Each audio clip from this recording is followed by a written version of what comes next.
Oh, it'll be great. It'll be great. Hi, everybody. Welcome to Fight Net Radio. My name's Lee Honish, joined by Andrew Labouche, Miguel Antonio Barragon, and this is Fight Net Radio. Please check us out online on our website at boxingtonight.io, or you can go over to our social media pages, plural, at Fight Net Radio. Uh, there you go. That's about it. Let's go once around the horn. Andrew, how are you doing? Yeah, doing very good, Lee. Sorry, it makes me laugh when I get one word answers or two word answers. Miguel, how are you Mm. today? Doing well. Enjoying a nice 3-day weekend. I don't get too many of those, and we happen to be off tomorrow. So, yay for an extra day off. Yeah. Yeah, I didn't know that. Doesn't mean much to me. But yes, I found out. Yeah. I'm not even sure why we have a President's Day, to be perfectly honest. But if it works and people get a day off, so kudos to everyone for not driving around. And shout out to everybody in a foreign country that listens to the show. We get a day off for our presidents. Go figure. When you're a kid, it's great. It's Mm. fantastic. This is a show about boxing, and there was not a lot of boxing news this week, story wise, but we'll cover what few stories they were. And so please, if you'd like, you're listening to it, however you are, please comment, like, subscribe, smash, jizz all over it. Don't really care. Do something, help us out. Our social media numbers are literally through the roof, so it's fantastic. So we'd like you to participate. Check out our stories online at FightNet Radio.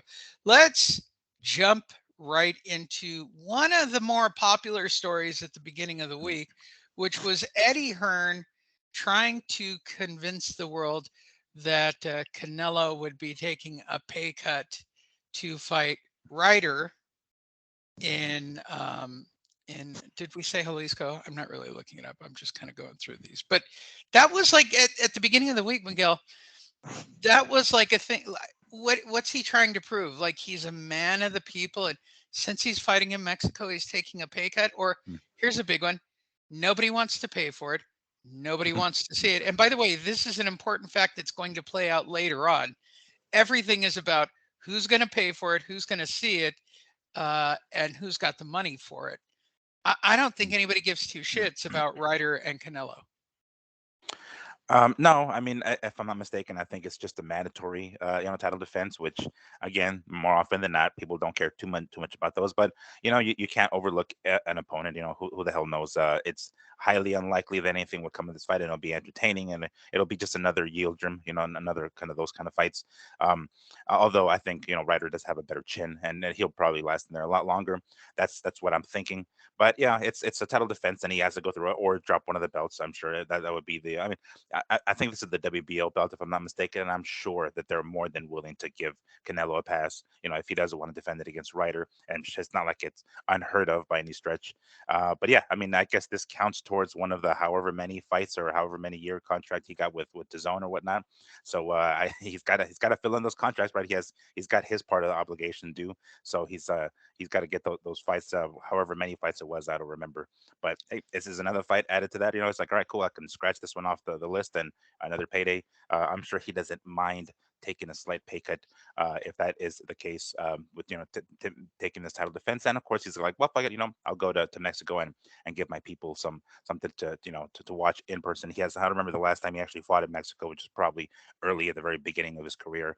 I don't remember him returning during his like superstardom, but yeah, this is just another title defense, really. Andrew, it's your favorite topic. Who's going to pay for it? Nobody wants to pay for it. Who wants to see it? Nobody.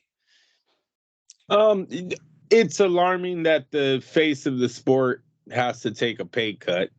I don't care where he's fighting. You think it sells, right? If you're selling the TV rights to multiple countries, then he should be able to demand whatever money he has, at least make what he's averaged in his prime, not take anything less. But he does have a defeat. He does have a defeat to Bivol, so there's that side. There's the part where he's lost a lot of his fan base because of his defeats, because of the way he acts. So maybe it's just all coming really kind of coming to an end here for Canelo as far as his prime years. Don't know if a win versus Ryder is changing that. Don't know if a fight versus Bivol, rematch versus Bivol is changing that. Seriously, the Canelo's best avenue to money right now is trying to aim more at the American side of boxing. Those fighters, the Charlos, the Benavideses, try to get some of these guys in there, and maybe he can become a pay-per-view star here, because those fights would probably get the American casual and fight fans to watch. Or maybe that's just a dream. Maybe they happen in the fights. Don't do shit, and we know for a fact boxing's dead. But I'm dreaming that a Charlo versus Canelo would still do 1 million buys. There you go. Let's talk about Kel Special K Brooks wanting one more fight. Now, if I remember the history correctly, Andrew, Kel won his fight with Khan. I'm really old to know that quote. So he was planning to fight again after that. And then recently he was involved in the Special K on the tabletop. I was looking for a better joke at that moment. Oh, yeah. And that Yeah. he was doing rails of Special K. Is that a better joke? he put extra sugar on his Special K cereal. That's what it was. There you go. He was, I do like the term booger sugar. And now all of a sudden, the fighter who was already going to box again has decided to announce that he wants one more fight, Andrew. I'm going to go out on a limb. You think he's trying to recover his image? Recover his image, it matters what he means by that, Lee. Is his last fight going to be against a champion, or his last fight going to be in his hometown in some high school gym versus the janitor? Matters on what his last fight means. They don't say. They just say that he wants one more fight. But again, he could be on a cocaine high too, allegedly. There we go. See, I'm getting them all in. Miguel, this is complete bullshit. I didn't know that he retired or that he wants one more fight. He said he wanted one more fight. And that was after Khan. Such bullshit. Yeah, I don't. I mean, I think at this point, I mean, let's be honest. Coke is not cheap, so he must have gotten a nice pretty penny for that fight against Khan. So maybe he's doing well for himself, and we don't really realize it. I don't know, but I guess he's. I assume it's some sort of way to redeem himself. But I mean, really, at this point, I mean, is there really a point? He's already kind of retired. I believe he said he was going to already after the Terrence Crawford fight, but the possibility of the Amir Khan fight came up, and he went ahead and did it. I don't think there's any other fight out there for him. What's that? And he beat Khan. He knocked Khan out. Yeah. It's actually the perfect way to right. Yeah, he's high on coke. You know what? I'm waking up. Right. Yeah, I mean, that's like a all-time natural high. It's like, all right, I took out my freaking, arch rival in Amir Khan. I did a couple of lines. That should be like, hey, that's a storytale ending. Yeah. Back to your booger sugar, buddy. All right. Let's move over. The WBO has ordered a title fight. By the way, hashtag fight not signed category. And there's a lot of that today. And I know we're going to talk about one that everybody thinks is signed. But if you read between the lines, fight's still technically not signed. All right, so fight not signed category. Josh Taylor, Teofimo Lopez, ordered by the WBO, Miguel. Still not going to happen. Let's all be honest. Yeah, I mean, no, you know what? I was going to say this earlier. Fight fans at this point, this far into the year, with all these big fights on the table, everybody gonna fight everybody. Ooh, what fight are you looking forward to in 2023? Guess what, everybody? Not one of those goddamn fights is signed. Not a one. And even the biggest one that everybody's thinking of, well, Ryan Garcia and Gervonta Davis is signed. No, they don't have a fucking venue. Guess what? Fight's not signed. So put it back in your pants. You tell me where to buy tickets. I will believe that the fight is signed until they sell tickets. And in that particular case, they're walking to the ring because I believe that Gervonta could easily contract the AIDS, okay, in that fight. Here's another one. People have been talking about this for the last couple of weeks, trying to put this Josh Taylor, Teofimo Lopez thing, including Top Rank. They've been involved in the banter. I just don't believe this fight's ever going to happen. Okay. Well, which one are we going to talk about? We're talking about first. This one, we'll talk about Josh Taylor. We'll get closer to the other one and talk about it. All right. And who was it that ordered this? It was WBO, you said? WBO Okay. ordered it. Well, Okay. see, that's the thing though. It's yes, granted, it's just we're at the very beginning stages, so obviously nothing is signed, right? But it's a step closer. It's like, okay, now there's talks about it. Now there's there's we're having the conversation of both Teofimo and Josh Taylor in the same conversation. So I wouldn't quite say put it away, guys, yet, but at the very least we're reaching into our pants at this point because this is pretty chub worthy, right? This is the first step of getting there. So I'd say, yeah. I mean, I hope this goes down because it looks, or at least it sounds, mind you, we're kind of like overlooking that little tidbit of a video that we saw with Teofimo kind of like asking his cornerman if he still got it, right? But I'm sure he went back to his corner, he cooled off a little bit. It's like, all right, cool, I'm fine. Yes, I am still the in his mind, and it is yes, people around him. Yes, you are the same Teofimo of old. So obviously he's going to want to go after the top dude in the weight class. I mean, he was undisputed at lightweight. If he can make the case and get himself a fight with Josh Taylor and potentially win. He's an undisputed champion in two different classes. That's kind of a big deal, weight classes. I mean, so I don't see why that fight can't happen.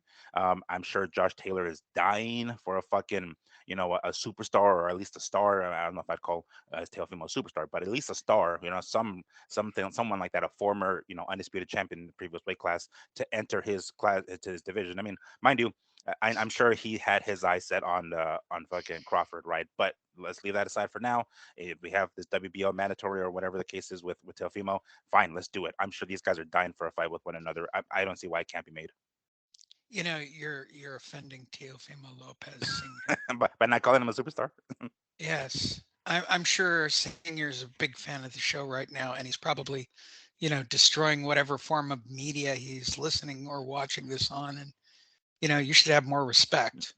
I don't want to quote him directly, but that appears to be every quote. And he's not washed up, and he's a big name. Did I hit all his bullet points? Oh, he doesn't need a new trainer. I'm his best trainer. Yeah, okay, take a breath, bruh. He needs to fight a Josh Taylor. Andrew. Hey, I think you said it right there, Lee. He needs to fight a Josh Taylor. Hopefully this isn't a desperate move by the Lopez camp to see, their excuse for everything that's going wrong right now is, oh, it's because we're not fighting for all the belts. My guy only gets up for the big events. Well, this is the biggest event you have in the division. We're going to see who Teofimo Lopez is now. The sad part about it is I don't know if he can come back from this defeat. If he loses to Josh Taylor, that could be it for him. Not because the fans will turn, but because Lopez has shown a very weak mind coming back from this type of defeat. When he took his first defeat, he talked about suicide. He had to step away.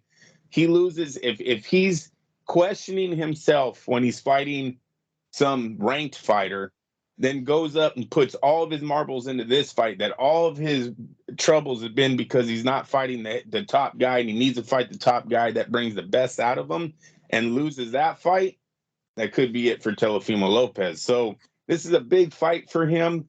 I don't know who will be the favorite going in. Josh Taylor made a smart move, though, I think, staying at the 140 division.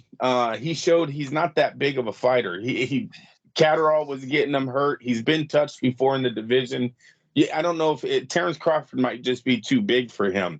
As far as this fight getting signed, I absolutely believe it's going to get signed. One, we have him backing out of the Catterall fight. That's Taylor backing out of the rematch with Catterall.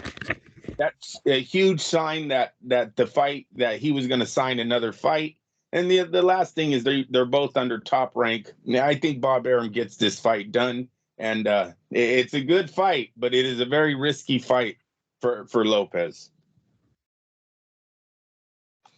Especially with this mindset that he's at, right? Let's hope that everything was, was good in the locker room after that whole little kind of mild meltdown that he had in the ring. They went back to the corner, and his pops was up in his ear. He's like, no, you're still the motherfucker, you're still the man, yada yada. Like, okay, cool, because we don't want no, we talked about a potential fight with Regis and Teo, and it's like, okay, Regis is a terrible fucking opponent, especially with that mindset. But if Teo's back, he's got that mindset back, and he's got the yes people around him letting him know. It's like, no, you still got it, dude. All right, cool. Then, because we don't want no dude going in there half-assy being like, oh fuck, I don't know if I still got it. Like, no. If you're gonna go in there and fight for the undisputed, junior welterweight champ or title championship, you better go in there 100% thinking you're gonna win that fight.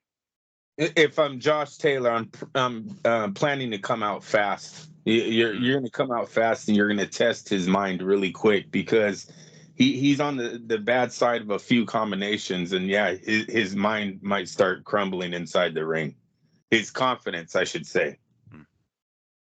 All right, let's move over to the fight that everybody jerked off over yesterday on social media. Gervonta Davis versus Ryan Garcia. Now, as they put out hey, both fighters have signed the contract. We've seen it. It's for real, which, okay. All right. It was also reported that the venue has not been picked, or how it's getting paid for, or how pay-per-view is going to work, or other and the other legalities. Andrew, I might be a moron when it comes to understanding the business of boxing. My experience learning about boxing has been, going and watching how these things work. I had a perception as a fan of how boxing worked. But now, having spent, more than a decade in the center of it, and actually been in the middle of promotions myself, I have a different perspective. So I could be completely wrong when I say the following. If pay-per-view, distribution, and venue have not been determined, guess what, fight fans? Hashtag fight not signed. Yeah, no, Lee. Yeah, darn it, you're missing one here. Look, last week, Mr. AI Jim Lampley told us the fight was going to get announced on Saturday. And wait, he got it right. AI Jim Lampley got it right. Now, he didn't get all the fights correct for this last Saturday. Would have been one hell of a Saturday if he was right about all those fights happening. However, AI Jim Lampley was correct. He got it. The announcement leaked out yesterday. They had to do it. Somebody jizzed out the information with the contracts, and there were signatures. And I saw Gervonta's signature, and we got over the rematch clauses, and we blah, blah, blah, blah, blah, blah. Okay. You don't have a venue. You don't have distribution. You don't have pay-per-view. You're still arguing about who gets to do what. Fuck you guys. The thing sounded fake as fuck when Oscar came out and was like, look, man, did the fighters announce it? Because when the fighters announce it, then it'll be real. That's all he had to say. And I mean, that sounds logical right there. Are you saying this is Mike Coppinger again? I'll put it out there. Mike Coppinger? I might have an admirer who listened to Jim Lampley AI and was like, let's announce that shit. Announce it on Saturday. No, I'm just playing with you. I have shit so much on Mike Coppinger on social media this week for his, it's going to happen. This is happening from a sort. Fuck you, dude. Just shut the fuck up. It's fun. Listen, Lee. Well, hold on though. It's not a bad thing that we get excited when a fight like that gets announced. Hey, there not too many of these moments for us anymore. We don't have divisions. We don't have promoters that are just handing out big time fights. All right, that the fans are talking about. So I'm cool with it. I just hope they get it done. We can't play this out for years. We have to stop that mentality of in boxing right now. We got to get the fans back, and then if you want to go to some old day politic rules of you got to work your way up, whatever. But right now, some of these big names need to come out and start facing each other. I'm tired of watching the Charlos and the Munguias and even the Plants and the Benavideses. Yeah, I'm glad they're fighting each other now. Took way too long to get done. These guys have been champions for like fucking 5 years. Way too long to get done. Fights like that. Munguia versus anyone. Way too long. Listen, have respect for the Charlos or a Charlo. They're asking for more time off, Andrew. They Oh, need to step away for a little while. On all levels. It really is on a lot of levels of the sport right now, how these guys are taking time off. Even your Virgil Ortiz's. It's time for him to step up. You know what? You're in the main, you're getting main events, you're taking main event money. We've been saying he's the future. He's like, isn't he 20? What is his record? 24-0? You know, you can fight. There was guys that used to fight for titles before they even hit 20-0. They come out, they're prospects, they're high prospects, they're doing great. Go for a little bout, start working your way up. And I know his next opponent is supposed to be for a vacant title, but they got to shoot bigger. Some of these prospects that we've considered prospects now for multiple years, your Boots Ennises of the world, they've got to shoot bigger in 2023 now. It's time to get this ball rolling for us again. It's just so I'm not mad about Garcia versus Tank. Everyone getting excited. I get excited. I really do because and I fucking I sent the fucking thing out again to everyone, and just to have Oscar a few hours later go, hey, probably not. It's probably not signed yet. I'm like, fuck. So Yeah, right. I'm still Fight getting not excited. signed. Well, and on top of that, I left out one other fact. Forgot to mention it. Tank pled guilty to 4 traffic offenses in relationship to hit and run. It shouldn't, per the PBC, affect his fight date with King Rai. Come on, this fight's not going to happen. Let's just get over it. No, it move might on. happen. It might happen because of that accident. They're gonna sue. One of the ladies was pregnant inside the car, so it's real bad. He's gonna have to pay a lot, stay out of jail for that one. Gervonta Davis is the biggest pile of shit, and we're going to talk more about the PBC in a minute. But Miguel, I hate to bring. Would you like to weigh in? Go ahead, Miguel. I mean, look, this is again, it's one step closer. Prior to this, they weren't actually. This is just another step on that fucking, hotchscotch game, right? It's like the next one. It's the next little box that we have to get to. So the fact that, mind you, prior to this last Saturday, nobody was talking about that. They're just where we were all on pins and needles waiting for the fight to be quote unquote signed. Granted, it certainly is a little sus that they don't have a venue yet or anything like that. I'm not sure. I mean, I think they said the 15th of April, if I'm mistaken, or 14th or something like that. So they have kind of sort of a date already, floating around. So that's again, we're a step closer. Whether or not it actually goes through, I mean, damn it, it's just I don't want to, be left with fucking blue balls after this and then the fight fall through for whatever the fuck reason. At this point, it needs to happen. I think we've gone too far into the conversation or the negotiations for it to not happen. Now, if it falls through once more and they end up fighting somebody else or signing someone else, or this shit happens with Gervonta, which, if I'm not mistaken, I think they said that he was going to be his case or whatever's trial, whatever is going to be sometime in May, which gives him enough time to actually prepare for the fight and actually have the fight, and then afterwards deal with his legal issues outside of the ring. That seems reasonable. That seems logical.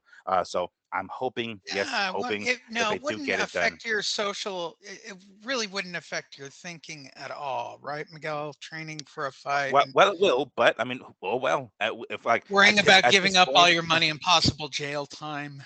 yeah, I mean that's his own fucking problem. I'm sure right now he's thinking, holy fuck, let me go ahead and fight this and get myself some money because I'm gonna have to pay these fucking legal fees. So I'm sure he's pretty eager to get the fight as well. He's gonna need some extra cash in his pocket to get whatever legal fees he gets out of the way. So yeah, granted, he might not be going in there with the best. I mean, we thought that fucking Usyk was going to go into a fight with AJ with, you know, the weight of his country on his, you know, on his shoulders, his mind being elsewhere, coming back from fucking war, for Christ's sakes. And not that I'm comparing necessarily, you know, Usyk to Tank, but nonetheless, you know, hey, fighters can do that. You know, that's why they're professional fighters. They leave their shit at the door. They come in, and that has happened. Every so often, these problems sneak in, and you know that they put on some sort of performance that they later make excuses for. Yes, that does happen. It's not like it's unheard of.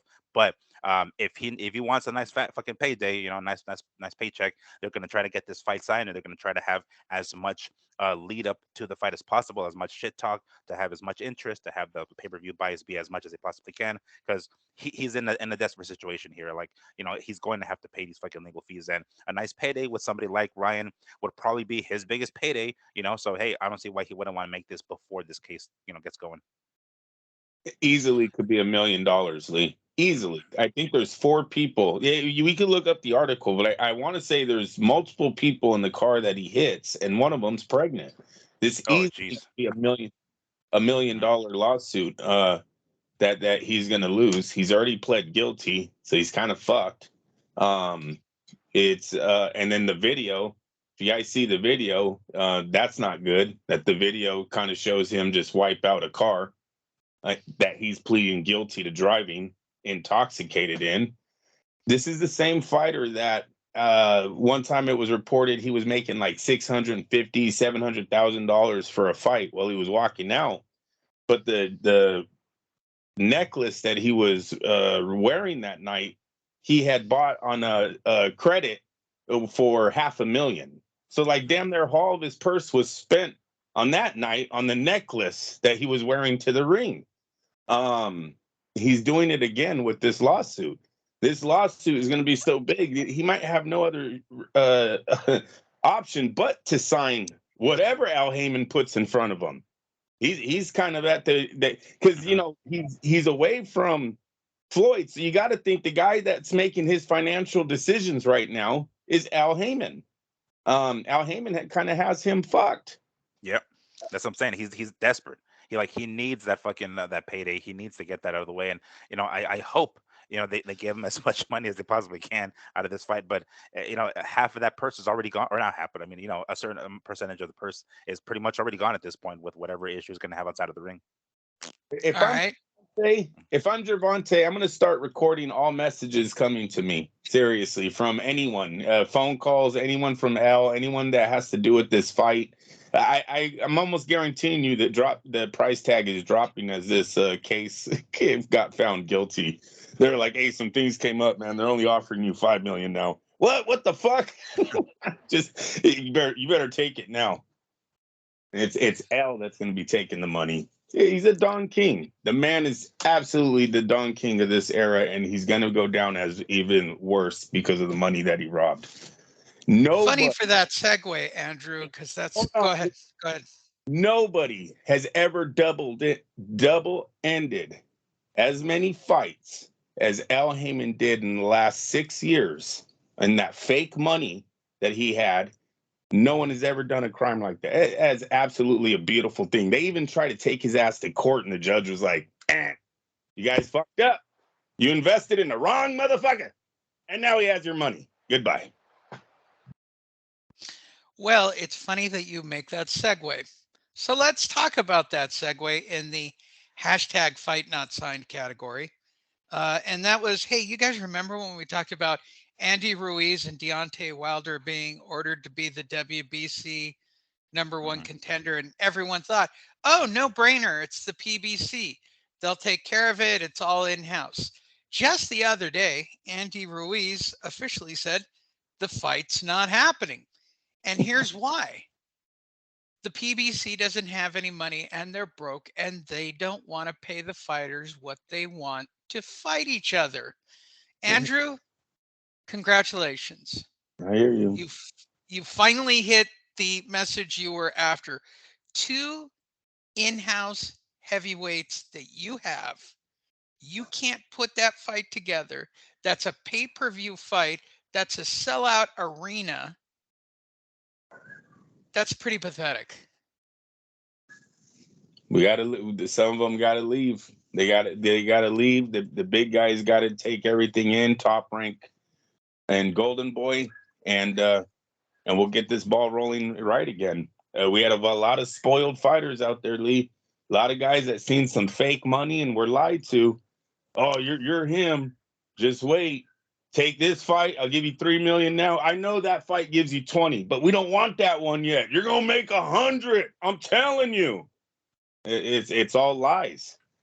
You watch when the you watch when they're all done making money. How many, I won't say books, but how many, I guess, stories will be out there through other websites when they're getting these interviews on the lies that they were fed about the fight money they were going to get if they just followed this plan, this PBC schedule. And the schedule isn't working out for anyone. They've got some guys that can maybe scrape together some big fights here if they get their shit together and actually go across and work with someone from the other side of the table, Golden Boy and Top Rank. But if they continue down this fucking path that Al Heyman is put there, well, now I think it's really, I think it's over. I think that we've been told enough times that PBC really doesn't have the money anymore. So yeah, these stories should be hitting soon. Adrian Broner will probably be the first one. Well, that's not really PBC. We'll talk about them next. But Miguel, are you surprised that? No. Al Heyman owns Adrian Broner a lot of money. Adrian tweets that out, everyone. You owe me 10 million. You owe me this from this fight, that from that. He'll be the first one that pops if it goes under about how much money was lied to. Oh, okay. Miguel, your feelings on Ruiz? Well, I mean, yes, it sucks, right? Because we were expecting It was that on the Deontay list would for be everybody at the yes, beginning of the year. it We're sure so was. excited. That fight's going to happen. Uh, Deontay w- was doing his, ooh, I see the next body on my record, and it's a big fat taco eating son of a bitch, right? Like everybody was all hyped up. Deontay Wilder went into bullshit talking mode, and they were doing their thing. Like this was a done deal. How could they fuck this up? Somebody's going to be the W. They were already in talks of, uh, to Tyson Fury interviews of, would you fight, Deontay Wilder again? He's like, yeah, sure. mhm, I've beat him 3 times. Why wouldn't I fight him again? right, right, Right? Like and then that was like a whole narrative that we had in December and January. yes, precisely. And I mean, that's what we're led to believe, right? I mean, we go in that direction. We're like, okay, well, this is something that most likely is going to happen. So, yes, we're going to enter this.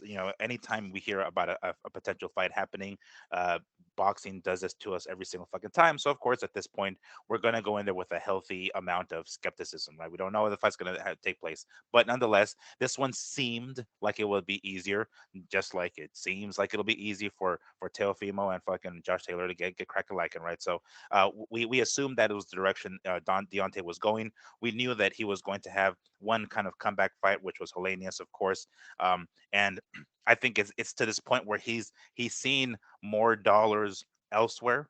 I have to assume that's the case because I mean you can Google Deontay Wilder right now, and the first thing that comes up is a potential fight with fucking Francis Ngannou. So like there's Right. multi-million dollars elsewhere, and it's like, man, fuck this. If I can get more money with a fourth I've fight already with sent him a yeah, contract. well, a fourth One fight in the with cage Fury and one or in a the big boxing ring. yeah, or a big fight with What fucking the Gano. I heck? mean, unfortunately, a fight with Ruiz kind of pales in comparison to the kind of money he would get over here. So it's like, yeah, maybe he's trying to hold out for it. He's like, all right, let me just test the waters over here, and Ruiz will be kind of like the backup, So unfortunately, that seems to be the direction that they're going instead of him trying to concentrate on getting his wins back on the win column and maybe potentially fighting because realistically, yeah, granted, Ruiz isn't the biggest fucking name, but it's a recognizable name, and it's a guy who has a win over AJ. And if a Wilder gets a win over him, if they end up fighting, that's pretty significant, to some It's a degree. So it's real like, pay-per-view. it's That's a yeah, real pay-per-view. you know what I'm saying? As But it's like compared he to the doesn't want shit to go they've that been route. trying to put on recently,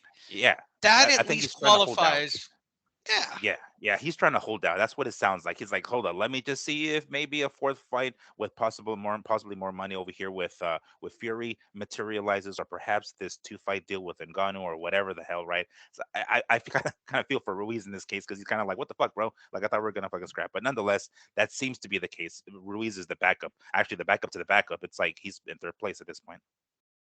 Yeah, my favorite of all the shit out of the Deontay Wilder camp when they started the Ngannou talk was, who does Andy Ruiz think he is? Who's he fought? And I was reading the article at the time, and I was thinking of doing, one of my social media posts, going, "Oh, I don't know, the heavyweight champion of the world." I realized it was only for a very short period of time, but he is the one-time unified heavyweight champion of the world. Last I checked. I could be completely wrong, and maybe somehow magically Eddie Hearn erased it from the books. But god damn, man. Well, let's jump over to a person Andrew brought up. It's Well, official. Yeah, go ahead. Go ahead. Adrian Broner has officially been the most snake bit, most unlucky, Yeah. most asshole. Like, what? He must be the succubus center of all things negative. All right. You have a fight. They're going to pay you dumb money with this new promotion. They get you a guy that at least was kind of into it. He pulls. The next guy pulls. The next guy pulls. Finally, Andrew, guess what? Because, the fight's in like, I don't know, 5 days. Would have been February 25th. This guy pulls out of the fight for some. How do three guys get the AIDS, Andrew, and not show up to this fight? It's hopefully it's the BLK learned their lesson, and they're watching their money a lot closely now, a lot closer now to what they did with the Terrence Crawford fiasco. It's yeah. Look, I think we called this one though too. I don't think any of us had the confidence that this thing was going to go through because the opponents were dropping and the money wasn't. They wanted to say they offered him 8 million or something on his contract with these guys. There was no way this pay-per-view or these opponents that they were replacing the first guy with. And who was the first guy? Gosh darn it. I don't even remember anymore. Don't It, really care. talking 4 opponents ago. Who's We watched the Yeah. press conference. We did a live watch on the press conference, and I still can't remember the guy. He appeared to be the only. It was the Red Cock dude. It was Redcock. You're right, and he Yeah. was the only one sane at the press conference. yeah, and they tried jobbing him. Yeah, his contract was all screwed up. That's why he backed out. He didn't get injured. He backed out on straight financial reasons. So it just shows this thing was bad from the very beginning. Don't even know if it can be saved with Crawford going straight to Broner now, because a lot of the diehards would know that it's a fixed fight. It's a fight where I just think it would have been better if they would have went straight to it. They tried stretching this thing out, and there's just not a big market there for either fighter, Crawford or Broner. So bad luck on Broner's side. I don't know where he goes from now. Jail. Can't do a paper. It can't be back on pay-per-view though. I almost guarantee you, Broner's next fight is going to be on television. Somehow they're going to get it, or maybe on the undercard of one of BLK's other main events, and then they'll try to save the Broner Crawford fight. But I think they learned their lesson as Broner as a headliner. Oof, Miguel. Oof. Well, Not a good look for BLK Prime. no, for their second pay-per-view outing, I don't think that this looks very good. They're going to have to postpone it. I mean, they did use the word postpone, so that is a clear indication that they plan to move the date forward some, and then try to find some sort of a better replacement or opponent. Because I think this last opponent, he injured himself. Well, the AIDS. So he So claimed. so he claims. So it's gonna be a while before that guy is a possible opponent. Hey, maybe they offer Red Cock a better fucking deal, and he's like, all right, cool. So I'm back in. All right, I'm back in. So at this point, I think they said April. I believe that was the last that I read, unless I'm confusing it. But nonetheless, it's going to be postponed. So they're still clearly, to some degree, BLK Prime I'm talking about, are banking on Broner, they're I not feel like they've throwing already away given him entirely. money based on the way they're behaving. Like, did you give I Broner the think money I think already? they gave him some sort of advance because I've seen interviews or heard, I should say, with Broner talking about, I think it was with DAZN, as a matter of fact, those two dudes that I can never remember their names, but they were asking him DeMarcus questions. and DeCero or Yeah, something. Shih Point. Tzu and The dumb day fuck. juices or day The Jesus or guys who something. don't know shit about boxing. Yeah, Yeah, that's that's the weird questions. Like those guys were talking to Broner, and he was talking about Al Heyman offering all this fucking money, or owing him all this money, and then he's like, but whatever, like he's like throwing it off like, what the fuck, dude? No, if a guy owes you money, I mean, knowing Broner, that motherfucker will be all over his ass trying to get money out of him, right? But he's like, what it is, what it is, and he's kind of like trying to let it go, basically let bygones be bygones and let things go. And it's like, hold on, bro, this guy owes you all this fucking money, you're just gonna let it go? What? So it sounds like BALK Prime did, advance some sort of cash to Broner, because if he was completely fucking broke, he would still be like chasing what's his name, Al Heyman, to pay him whatever it is he owes him, or whatever he claims he owes him. So it sounds like that's the case. Maybe they're just to some degree. BLK Prime's like, all right, dude, my bad. We couldn't get you an opponent. Here's a little shit under the table. Here's a little something. So just keep things quiet, and we'll get you a bigger payday, or the rest of the payday, I should say, once they get an opponent at the next date and venue, et cetera, et cetera. So they're going to have to find another opponent, because they use the word postpone, which doesn't mean cancel, right? Which is a different thing. So it sounds like they're still investing well, in We, Broner to there's some at least degree. we five must people who bought tickets, Miguel. Oh, we must remember mm. Catterall versus Taylor has been postponed twice, only to be canceled. So there is still a cancellation possible, even though they say the word postponed. Mhm. Well, let's continue with our parade of hashtag fight not signed. And I'm going to say it again. Every single freaking fight that everybody made a meme about in January. Oh, are you excited about this fight? Are you excited about none of them? None of them, you dumb son of a bitches. Not a one. I'm not even sure any of them are going to happen this year at this current rate. Let's talk about the next one you guys all jizzed over. Tyson Fury, Alexander Usyk. So the major hangup here is not who's going to pay for it, not where it's going to be, not whether two guys want to fight each other or sign a contract. No, nay, nay. It's Tyson Fury straight up saying, look, we're going to hold this fight in the UK, which will get them their money, right? Holding it at the outdoor venue at the O2. And if that's the case, uh, they've made it very clear that it's a 50-50 split, even though Alexander Usyk has all the belts.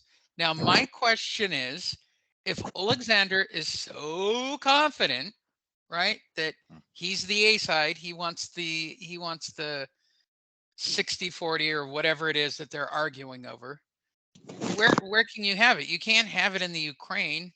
You can't have it in Europe outside of London. I mean, Alexander's not that stupid. And even at a 50-50, he's making 20, 30, 40, 50 million dollars for this fight. So in the category of hashtag fight not signed, I'm convinced these guys don't want to fight each other. Convince me I'm wrong, Miguel.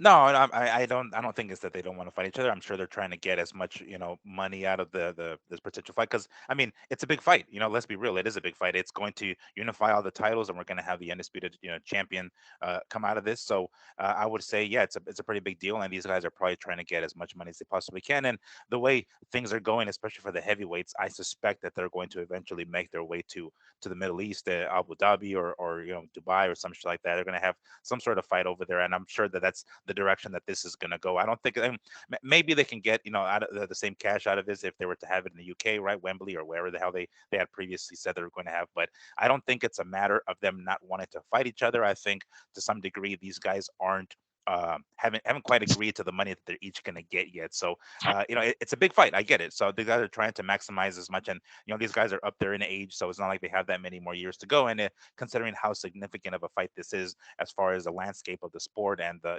history, really, they're going to get they're going to milk every penny out of it, and rightfully so. There's a pretty big fight, so I anticipate these guys making some serious bank. And if they can't get it where they're looking right now, chances are that's why they're delaying it. Andrew? Yeah, no, I agree with Miguel. They're both up there in age. You don't get the undisputed heavyweight championship title every day. These guys are both world-known boxers. A lot of money probably involved here. A lot of TV rights involved here. A lot of egos involved here when you're talking about who gets what. So yeah, this is but out of them all, I have a lot of confidence that these two men are both prize fighters still. This is all about you know, this is just about them securing their future, but they will get this fight done. This is, as long as the people that are involved want it to happen, they will sign at the end of the day. Well, joining us on the show is Deontay Wilder to talk about the PBC. Holy shit. Has he been on the show, Miguel? As I check with my sensitivity expert before he's on the show. Deontay Wilder reported just a few hours ago and joining us on the show to talk about it. I'm still a part of the PBC. No bad blood, but I'm willing to work with anyone. Oh my, joining us is Deontay Wilder. Deontay, can you explain your quote? Listen, no bad blood. I'm still a part of the PBC. I'm just open agent. I'm just an open agent? Sorry, as I break out of that. What are you? All right, 007. I'm just an open agent and I'm an open fighter. Does that mean you're gay? I mean, if you're an open fighter, does that mean you came out of the closet? Anyone want to qualify that? I know I'm digging a deeper ditch for myself at this moment. I want to fight on all types of platforms. All right, what? All right. When somebody says I want to fight on all types of platforms, is he already overviewing the Nagano thing, which to me is incredible? I'm willing to work with anyone. It sounds like you're willing to get paid. There is a car wash down the street from your house. I have no problems with the PBC. We're still thriving. Doesn't sound like it. We're still working together, as far as I know.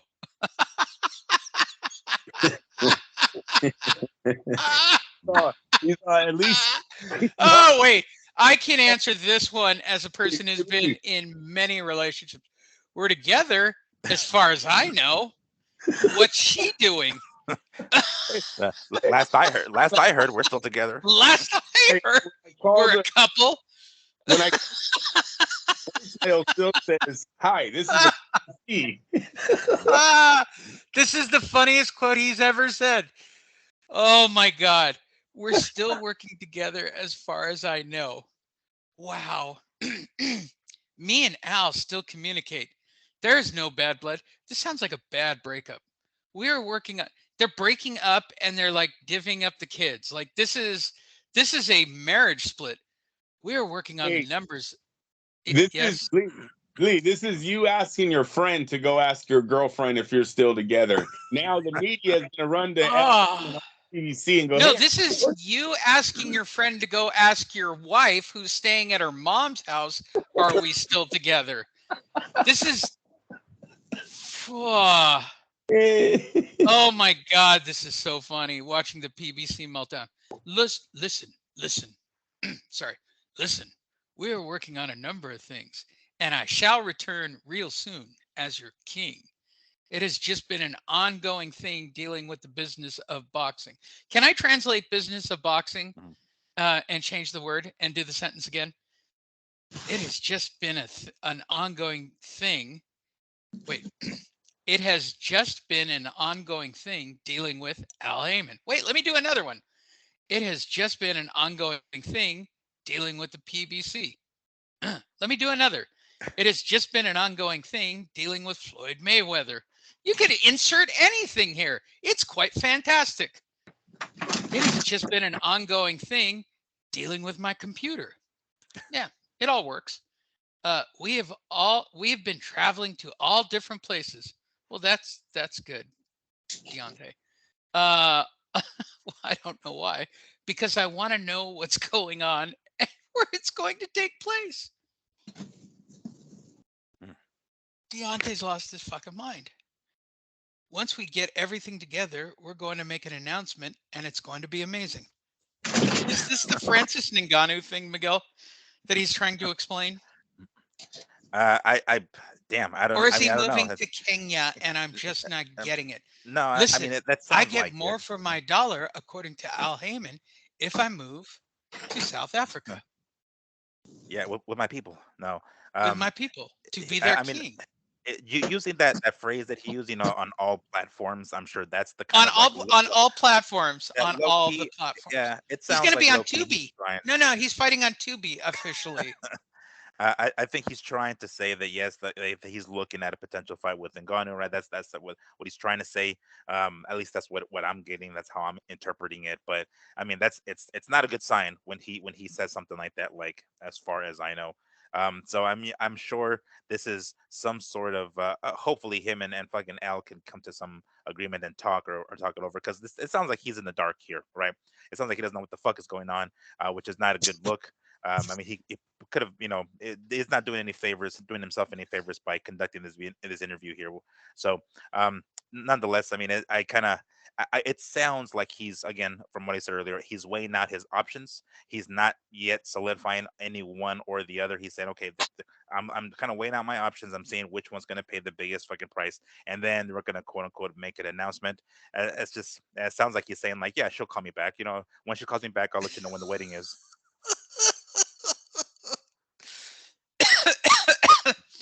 I'll Everyone, fight on different. Mm. Wait, hold on. Let me check with Deontay. When you talk about all different platforms, who are you talking to? Listen, I don't want to give it away, but I'm going to sign with Disney. That's a big deal. That's ESPN. That's a huge play. No. I'm going to fight on the Disney Channel after Phineas and Ferb.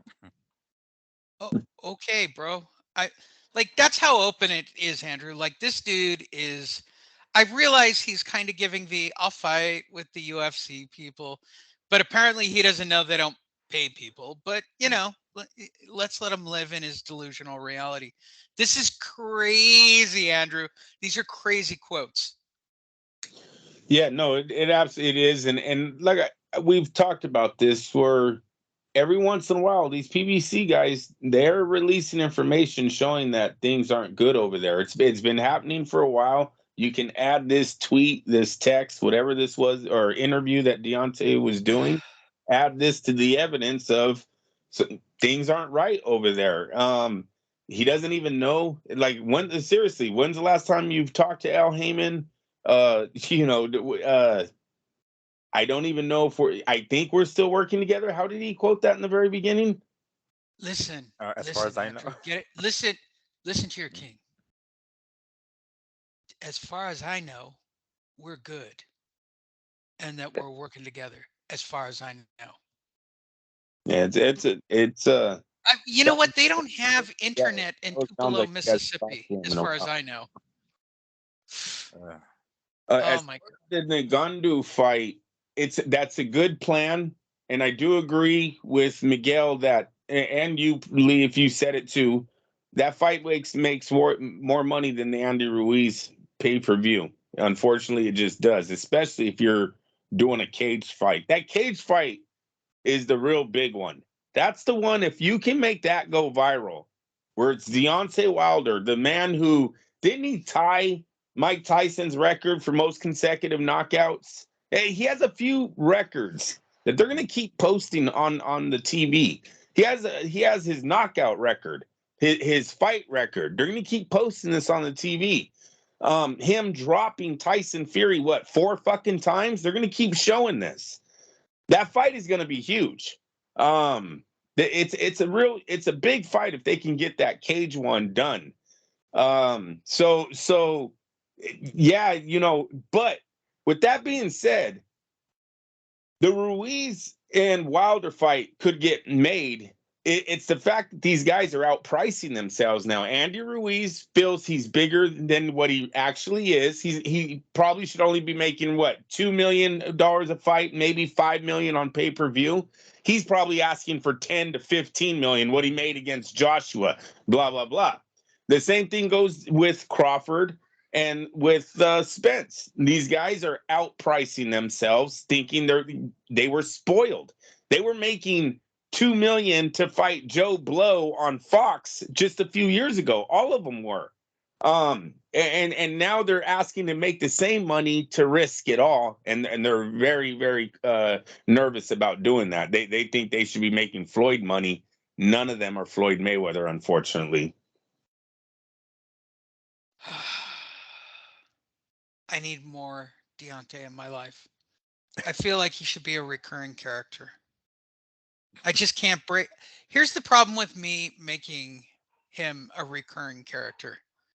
He says shit that's so outlandish when it's not cleaned up by the press people that I just, as far as I know, what, do you know something different? That's really what he's saying. Do you know something different? Is the BBC out of business?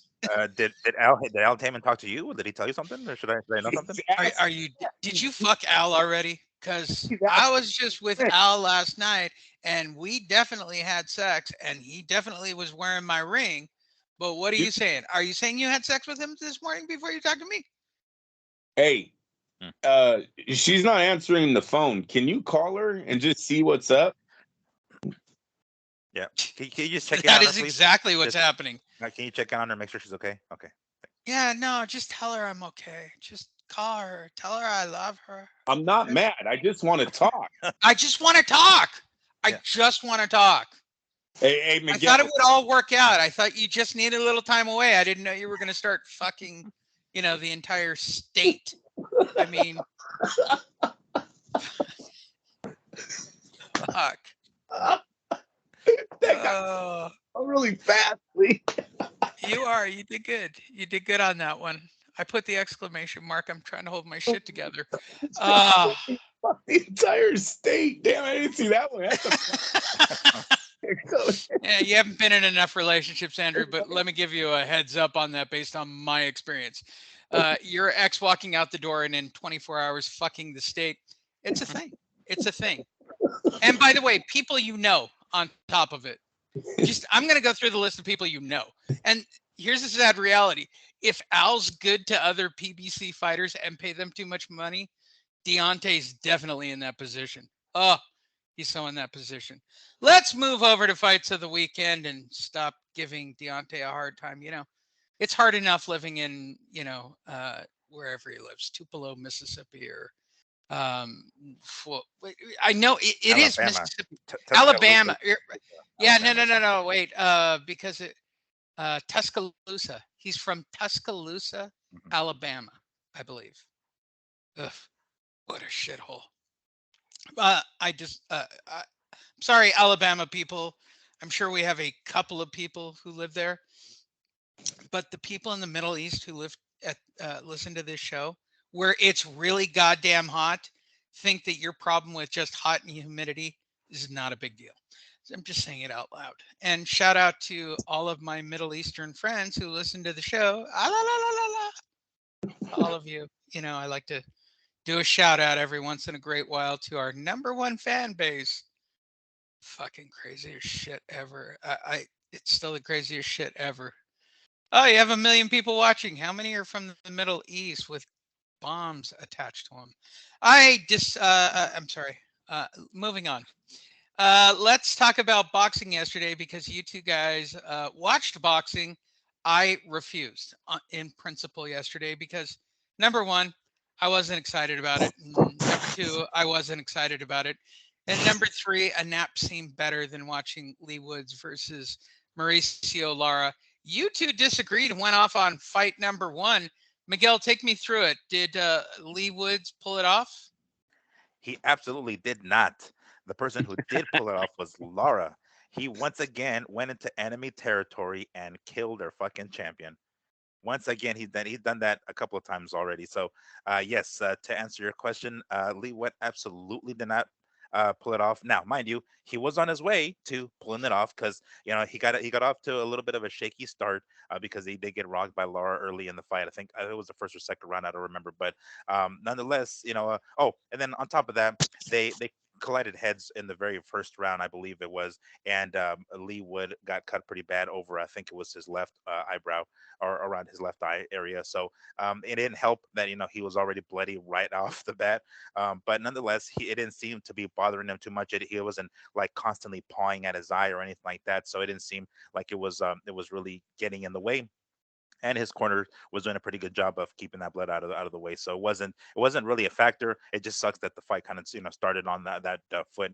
But after that, he got tagged maybe once or twice, but really beyond that, he it looked like Laura was running out of gas. I don't know if maybe he didn't go to the UK with enough time to get acclimated to the time difference or what the hell. But it just seemed like Laura was just fucking. And usually we say this, right, the straight punches land before the round punches or the looping punches, and it just looked like Laura was just putting so much into these like fucking Robbie Lawler haymakers, and he was fucking he was missing a lot, and he was, I'm sure, was running out of gas, swinging through like he was it was taking a fucking effect on him, right? He was like running out of gas, swinging and missing, and Lee was basically doing an excellent job of landing that jab, landing that right. To Laura's credit, he was able to Can take I a make a lot of Lee's correction? shots. Can I Sure. make a lay? If you're Oh going to spell Jesus your name Christ, that Lay. way, it's All right, Lay. I Lay. realize he calls it Lee, but as a Lee, I'm offended Yeah. by his spelling of Lee. Well, if you add the letter S in front of it, it says Slay. So I guess that would make sense, right? I think that would be Okay, Slay. just But going there. we'll call him Wood. Let's say we'll If say it's Wood still here. Ebane in my Yeah. mind and not Ebony, Right. then then it's Lay on this show. Right. So yeah, so Lay was doing fantastic, right? Laura was taking the shots, and I think to some degree it looked like Wood was a little discouraged. The fact that he was landing these pretty solid as bombs that would like fucking move Laura's head back every time that his head was snapped back every time he would land that right hand Wood, and then just like that. Suddenly, a left hook, a leaping left hook. It looks like they both went for the same left hook, and or I'm sorry, Lara was the one that connected, and down goes Wood. Um, the stoppage was a little controversial because people are still arguing to it right now on online forums whether or not they his cornerman, what's his name, David, I forget the guy's name, but um Johnson, Ben yeah, there you Davis. go, David. Davidson, thank you. Threw in the towel, and he threw it directly at the referee, so the referee can see it. It did seem like it was a little premature because yes, he was groggy. I'm talking about Lee Wood, but they were giving him the 8 count, right? He got up, and it's just like, all right, well, at least let him to try to defend his title. He immediately, once he saw the towel come in, he immediately looked at like his corner, like what the fuck. So clearly his mind was still clear. Yes, he was stunned, and it might not have gone that great for him. We don't know. He might have been able to survive if he was able to clinch. I think there was like 20 seconds left in the round. I'm not entirely sure, but Oh, the it round was. Was less, that? bro. Oh, was it less? It, Okay. So yeah, the round was almost over. So it was definitely plausible for him to be able to clinch or backpedal or somehow buy himself time to shake the cobwebs and get into the next round. That seemed like that could happen. I'm not sure exactly what Ben Davidson was seeing.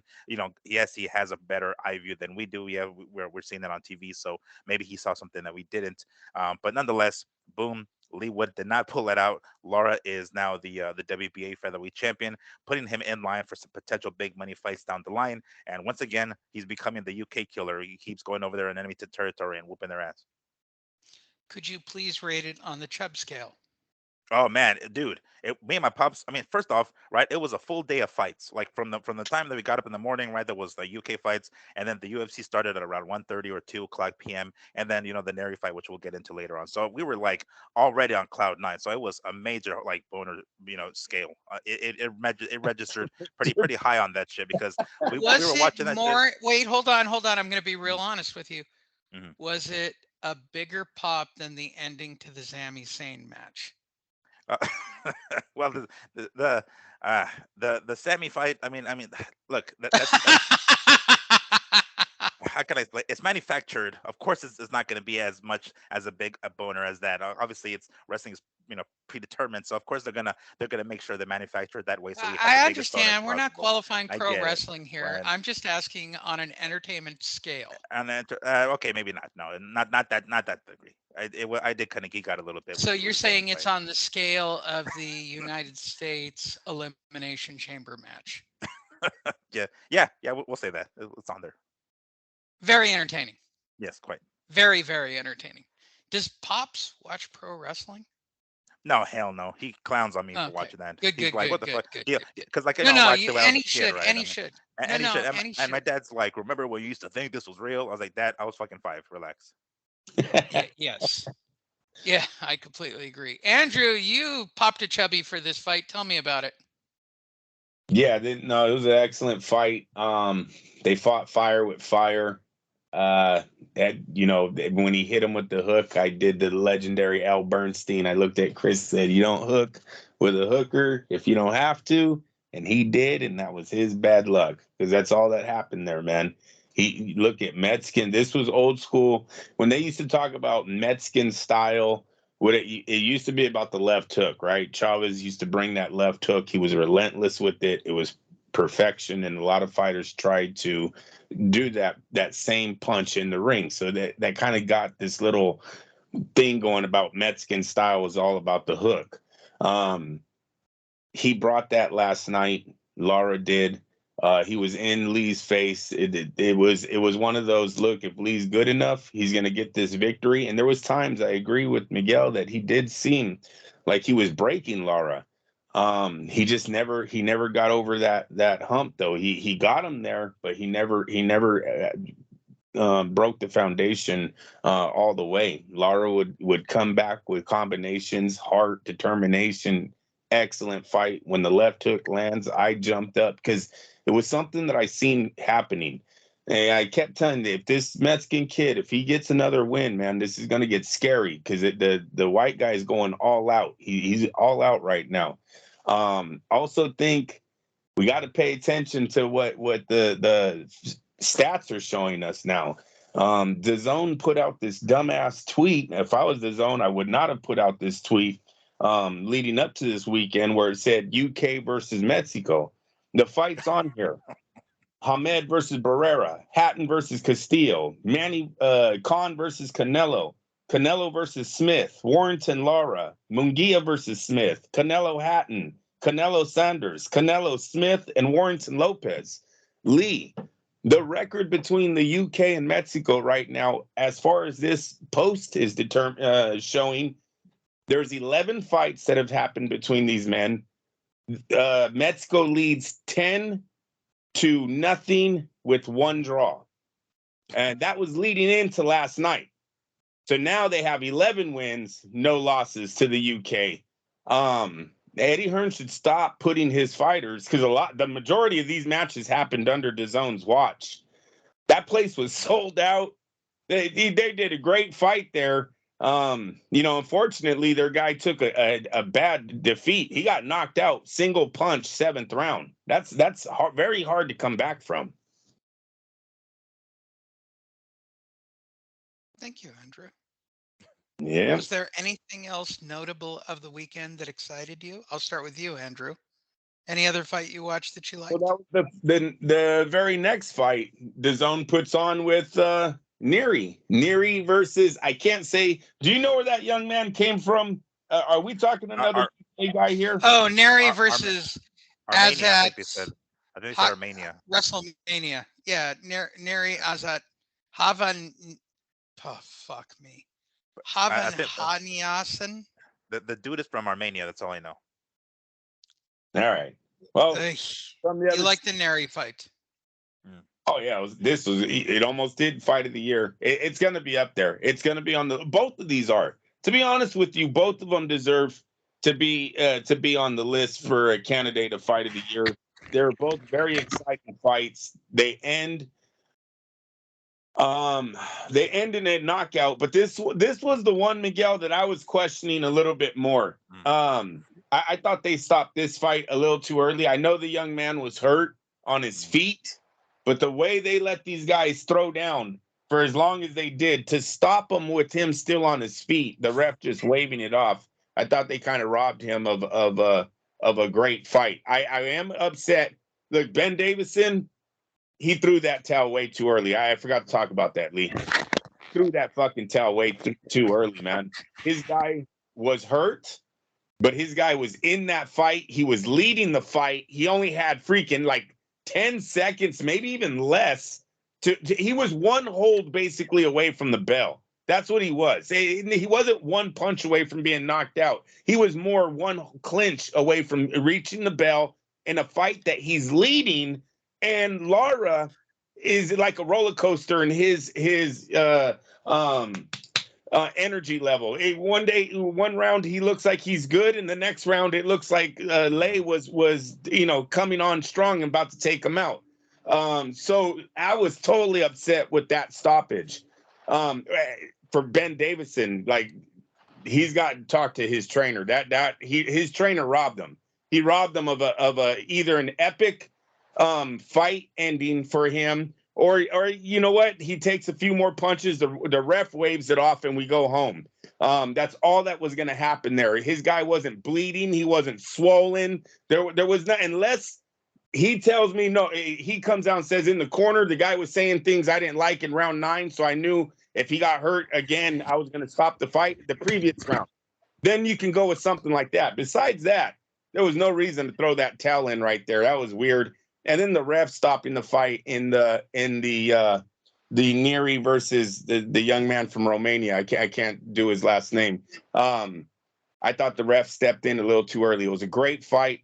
They both guys were laying it on the line again. Neri, it looked like he was dominating. Then it looked like he was ready to fold. And hell of times it looked like he was ready to fold and just kept coming back. Yeah, it was an excellent night. For me, it was an excellent night of fighting. I want to make it clear for everybody who's thinking, why is Lee such a bad host and not watching these fights? I don't give a shit. I didn't give a shit about these fighters. They weren't enough. And I know that you two were blowing up my... Here's the problem, Andrew. These are not casual fan fights. Yeah, no, you're absolutely right. Neri would be, if he was on HBO, it would have been HBO After Dark. You would have seen his highlights, the guy's stats after a movie, and that's when the casual fan makes the decision if he's going to continue to watch this fight or not. You're absolutely right on that, and that's what we're missing. But his record, 34-1-26, that's not a bad record. He's a Mexican. There's a lot of Mexican casual fight fans in America. It would have gotten great numbers if he was on a platform like HBO boxing, but we've lost that, and now he's fighting on DAZN, and there's not too many people that are interested in going to DAZN and turning it on just to watch this boxing match. And then to be honest with you, it was just this boxing match. The co-main event was Sugar Shane fucking Moses. Was he was that? Hey, listen, I wasn't really paying attention. I had it on, but I'm doing my horses. I'm on the horse racing thing. I was going to ask. I mean, you bypassed horses on Saturday for this. Miguel bypassed probably a B+ level wrestling pay-per-view for this. I'm just kind of shrugging at the whole thing. Main event.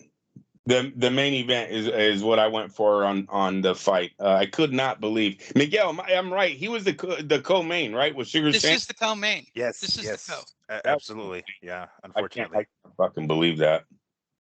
How lucky. Yeah, and then they did it. I mean, they were in Pomona, so obviously, Oscar knew what he was doing by putting Shane Mosley Jr. as the co-main event. So have some like local people there.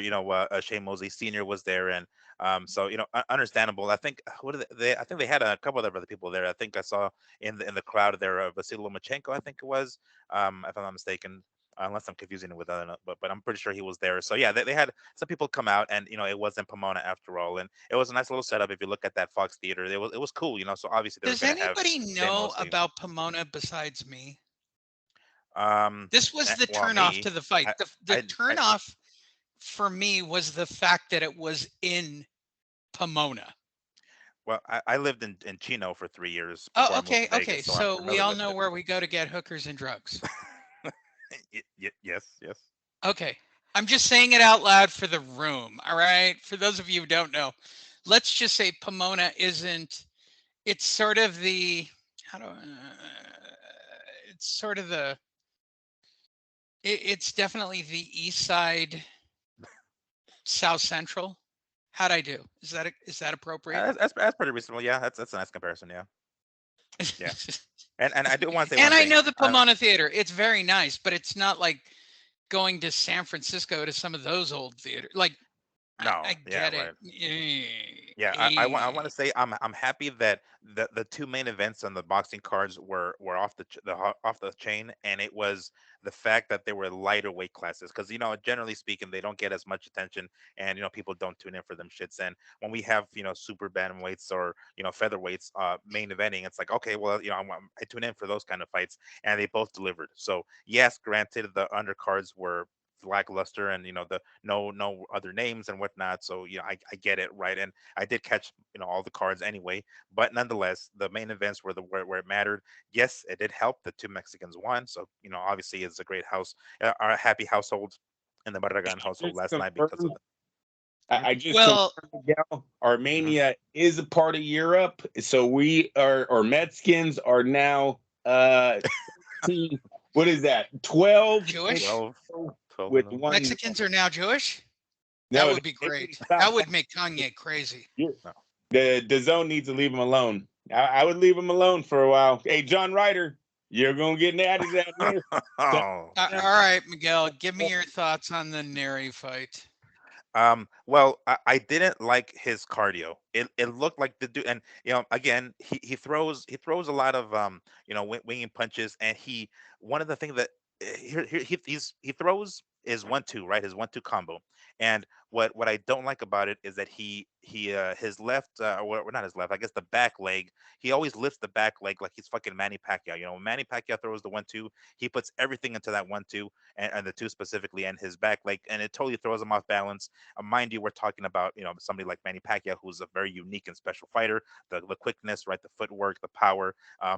Neri's not that, so he should not be doing that kind of shit. Like it would irk me because I forget the guy's name. They used to call him, what did they call him? Crazy A, right? That's what they called him, Crazy A. Well, that's his nickname.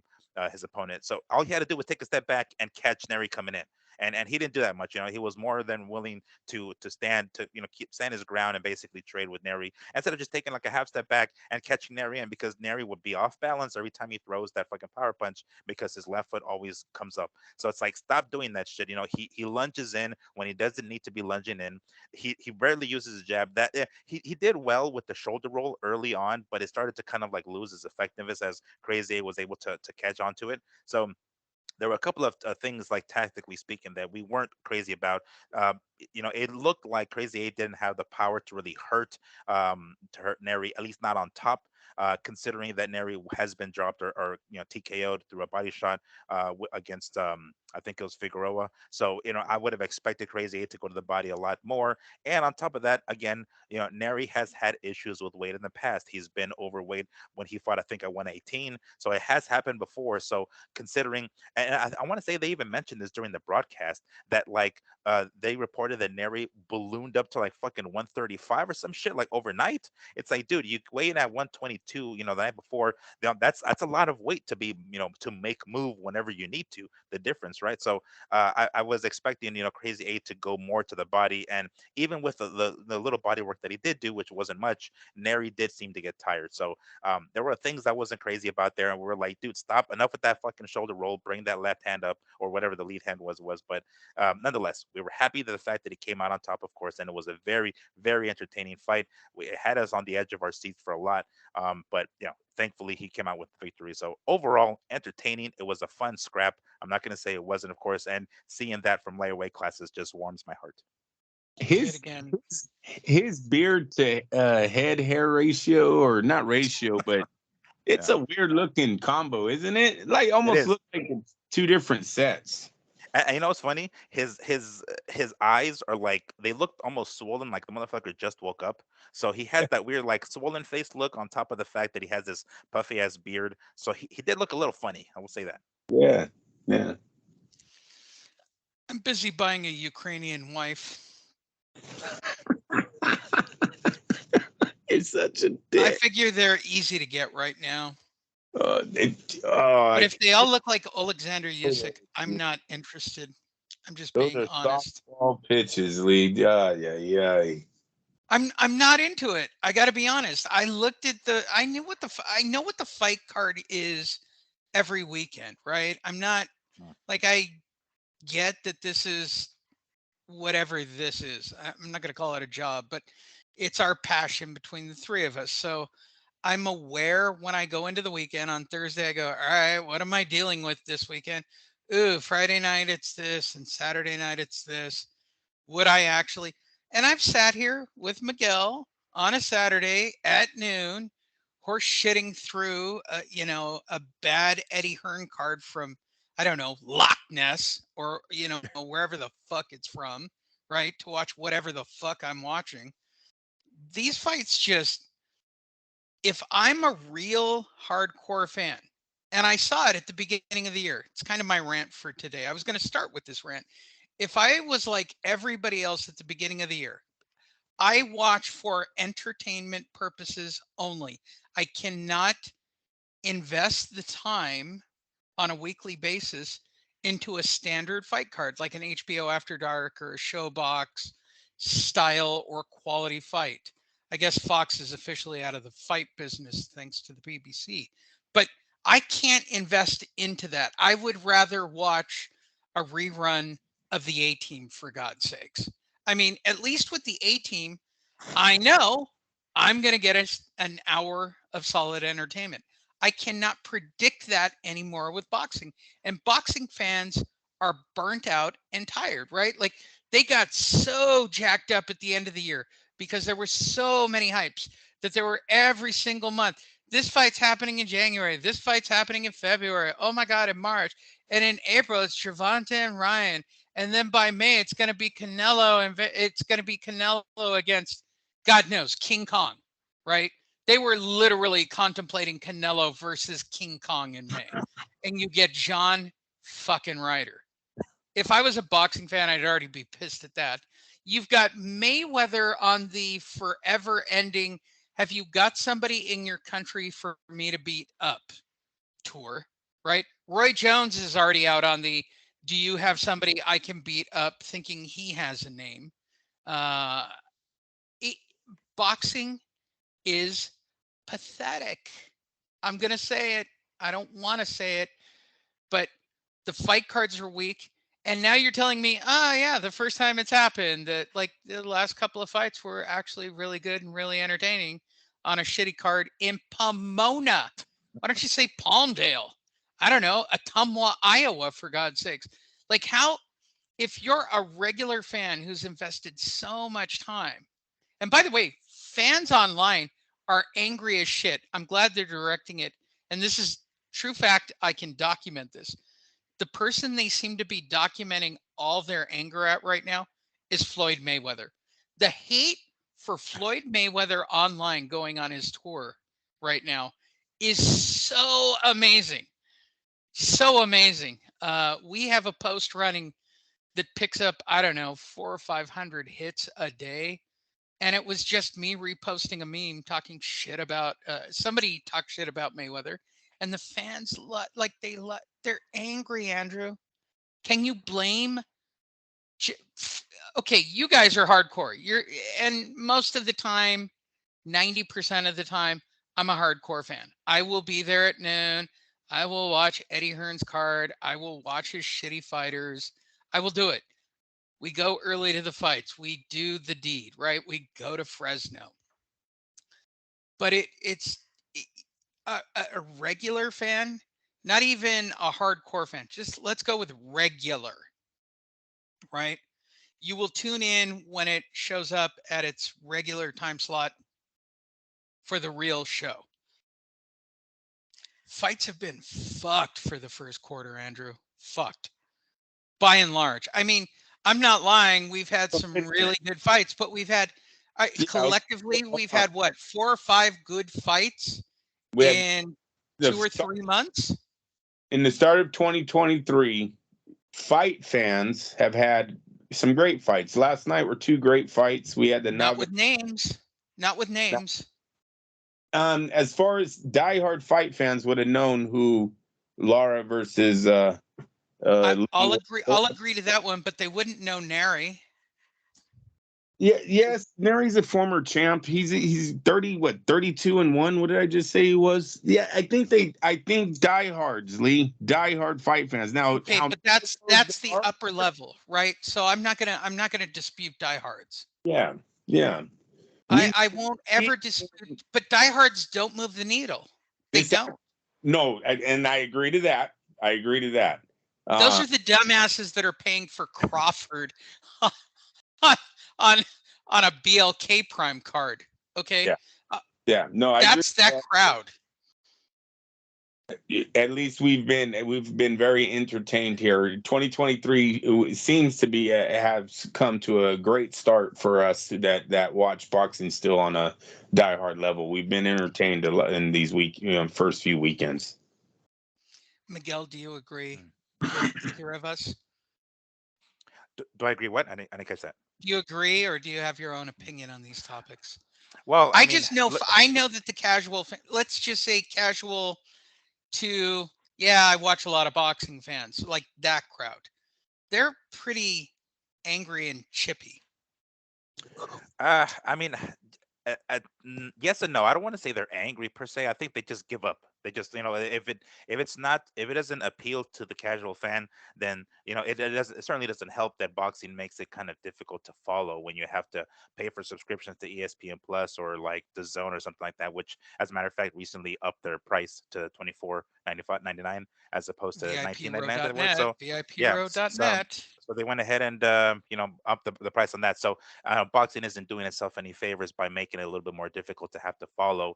The kinds of fights. I mean, I recently was watching just because I wanted to watch it. Like, I think it was on fucking on YouTube, Hagler and I think it was Duran or something like that. Like those kind of fights that were readily available back then. It's like those are the kind of fights that need to be available now. We yes, I get it. Pay per view, kind of change things. And we have certain big fights on pay per view, which rightfully so. These guys need to make money off of their fights, but it's like every other fight kind of has to be a little bit easier to find. I don't, if it's something that I have to go search for on some fucking what is it, a streaming service, it's like, well, it kind of defeats the purpose. It definitely isn't making it. We don't have, granted, the superstars of before, but it doesn't help that we make it, or I say we as if I'm part of it, but the sport of boxing makes it more difficult to follow, what I'm saying, to keep up with these guys and whatnot, and to remember whose names are what. It's there's a certain novelty to it. When you hear a name, you're like, oh shit, this guy's gonna fight this guy. Oh, that's gonna be good, right? Like, you don't get that anymore. So, yeah, we are going to be treated to more fights. Yes, granted, they're not gonna be as often. So, understandably, a lot of the casual fans pretty much just kind of forget it. It's not easily readily available, so it's like out of sight, out of mind. So I wouldn't say they're pissed off or upset at it per se. I think the ones that are more pissed off and upset are us, because we're the ones that actually follow it. Us more dedicated fans. We will get by that same token, we know which particular fights are going to be great and which ones to tune into and which ones kind of not. I mean, I'm a tune in anyway, of course, but we There's kind of no on way you paper could tell. predict these two fights, Miguel. Well, no. No But I'm saying, way. like, we could have predicted how they might have gone. I mean, again, it is just a prediction ultimately. We know the kind of fight Neri puts down. Just though, I mean, this last weekend I'm talking about. We know how Neri fights. We know how Laura fights. So we can get a pretty good idea of how these fights gonna turn out. Rather not, we know it will not that they'll win. Is another story. But it's a matter of like us following the sport enough to know how these fights could potentially play out. Is my point. So, yes, we're But not getting the here's fights the, as we here's the wanted to. problem. Most of us grew up in an era, Mhm. right, where on Saturday night on HBO is Foreman and more, right? With the biggest upset and the oldest heavyweight championship boxing. If that same fight happened now, it would be pay-per-view and probably be in Saudi Arabia. I mean, that's kind of the escalation of the product. Yeah. I mean, that's the direction the sport went. I mean, yeah, we can't argue against it. That's just where the money goes. The sport is going to go where the money goes, and unfortunately, it's over there. Those guys are paying much more attention to the sport than we are here in the U.S. So, that's just how it happens. And unfortunately, it's a market, right? It comes and it goes up and down. So we're just looking for the next time it goes back up again, because it's kind of been on the downswing for quite some time already. So, yeah, again, it's not, it doesn't boxing doesn't do itself any favors by making it more difficult to find. It's not readily available on TV, and because of that, people just aren't following it the way they used to, and thus they have to go to places like Saudi Arabia to get pay-per-view type dollars. But there are still stars out there. There are still potential fights that can be made. So it's not like that isn't out of it's out of the question entirely. It's just a matter of having to fiddle our fucking thumbs until shit happens. I'll find the meme, but there were like 9 fights everybody was hot for. We'll be lucky if we get one. Andrew, am I crazy? Like the progression of the sport. We grew up watching USA Fights, right? We grew up with HBO. And even HBO would be honest with us. We have HBO After Dark when it's shitty, and we're going to give you the guy who beats his wife for HBO After Dark. The great thing about back then was there was only one network that handed out real money, and every fighter was aiming to get to that network. Now, you would fight on USA, you would fight on ESPN, Telemundo, you'd fight on Showtime, Cinemax. Oh, remember, dude, got to throw Cinemax in there. It was a time Cinemax had boxing. Skinemax? Did you say Skinemax? They had all of these platforms, yet there was only one platform that was handing out real money, and everyone was gunning to get to that platform, the fighters and their promoters. Right now, we don't have that.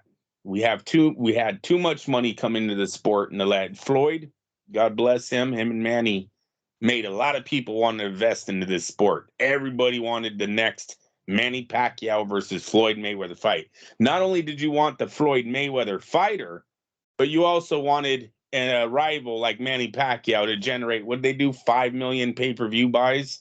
They did like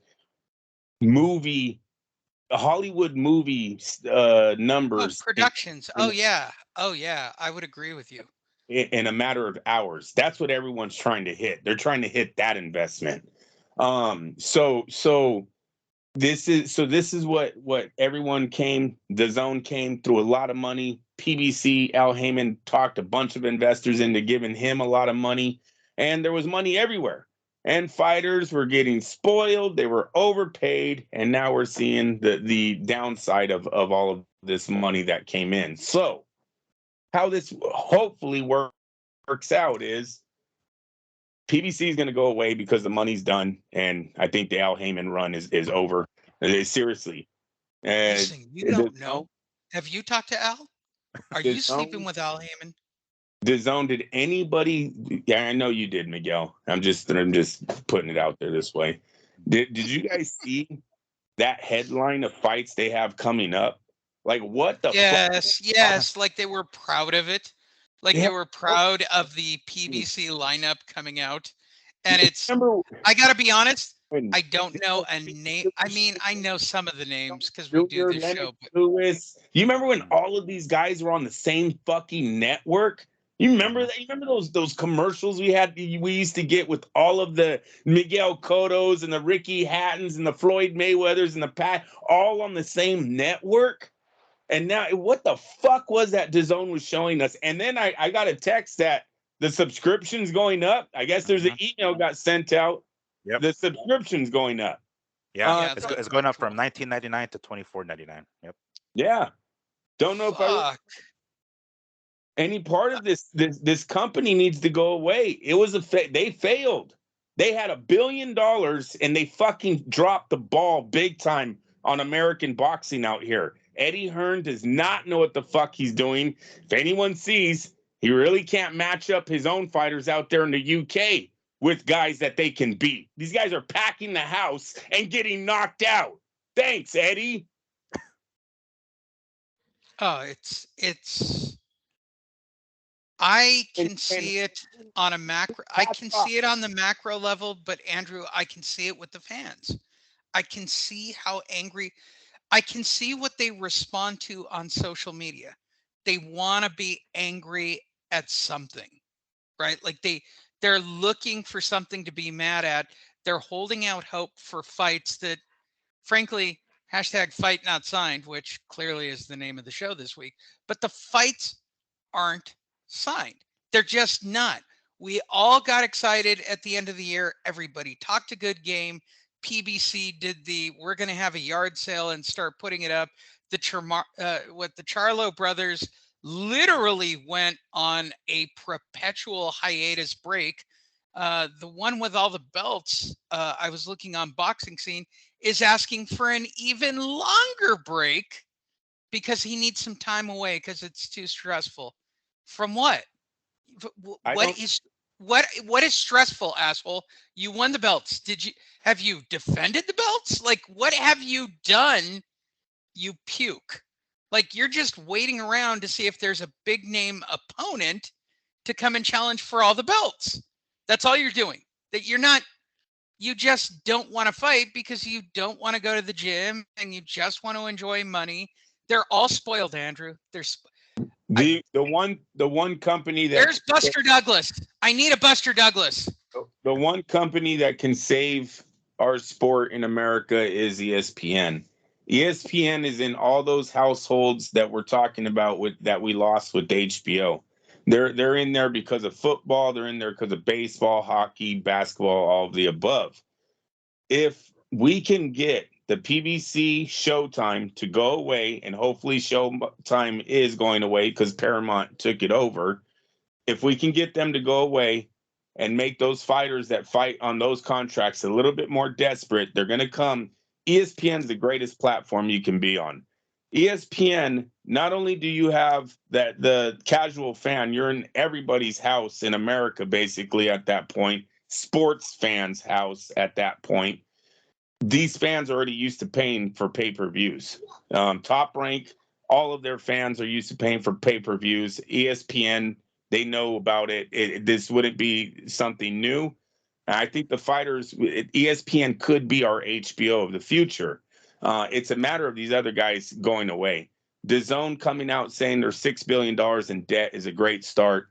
Showtime coming out and saying they don't even know. Showtime did the same thing Deontay did. They're all fucked up over there. Showtime came out the other day and was like, Espinosa. You want my inevitable outcome in life for Showtime? I want Espinosa to commit suicide in his office. Oh my God, Lee, stop being so dark. Come on.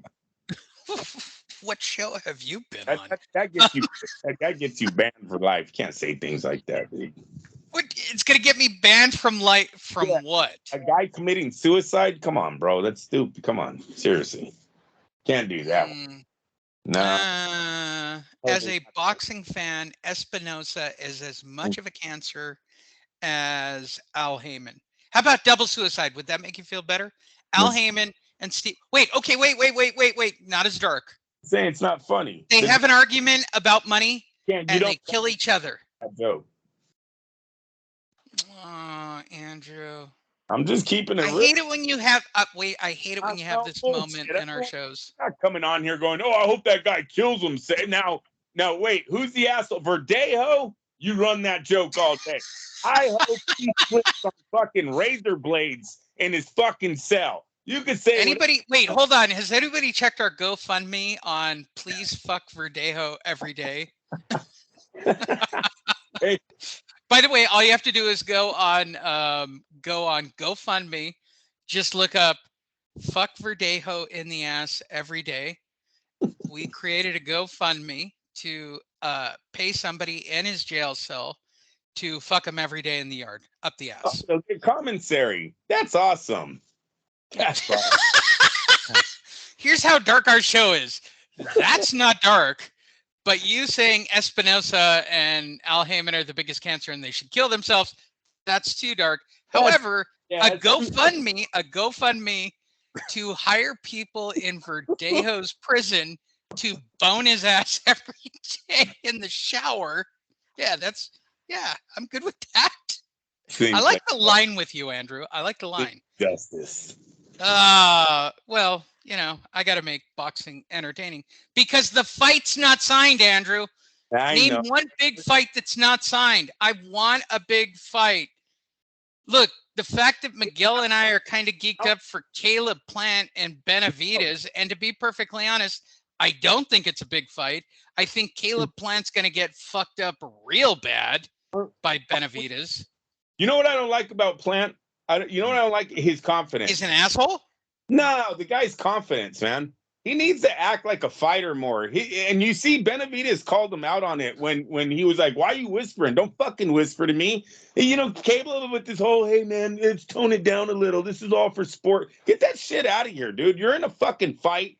The other guy's trying to rip your fucking head off. So go out there and say, you know, fuck you. I'm gonna rip your fucking head off too. Miss me with all that. We're both great fighters and we're out here doing great things, and the skill will be displayed when we're in the ring. Shut the fuck up already. Get a little bit. The guys over there fucking calling you an asshole, called your family an asshole. Like, get mad already. And then when he pulled that shit with Canelo, 9th round, hey, we're both great. This is a great thing we're doing in this ring. Like, who the fuck talks to the guy that's trying to knock your fucking head off? You seem like you want to spar. You want to be, you know, let's go body. No headshots today. Get the fuck out of here. Fight, bro. Fight. You know, when he knocked, give me that same fucking energy when you knocked out that loser Durrell and started burying his ass in the grave, you know, shoveling dirt on him.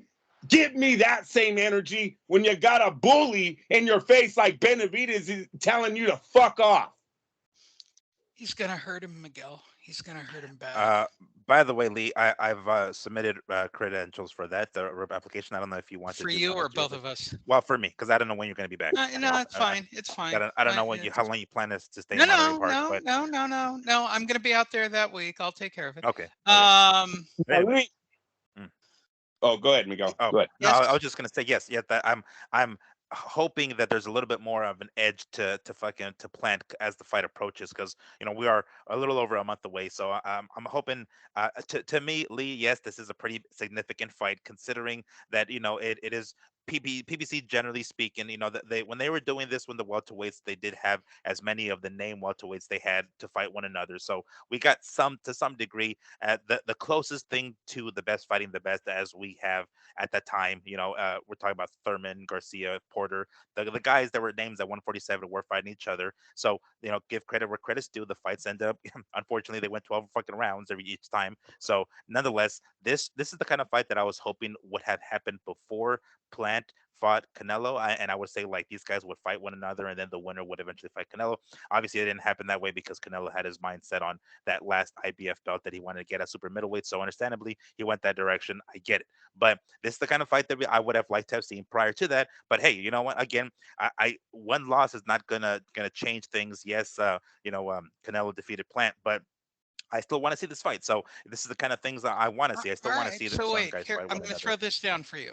Uh-huh. What's Pop's favorite restaurant in Vegas? What? Oh, well, no, I'm working on Plan B in case we don't get into the fight. Oh gosh, I don't. I mean, my dad's a recluse. He would much rather fucking go to the store, buy some carnitas, and bring it back to the house. So he's not the kind of person, my God, I'd take him out. We'll do the Korean barbecue type routine again if we don't get in.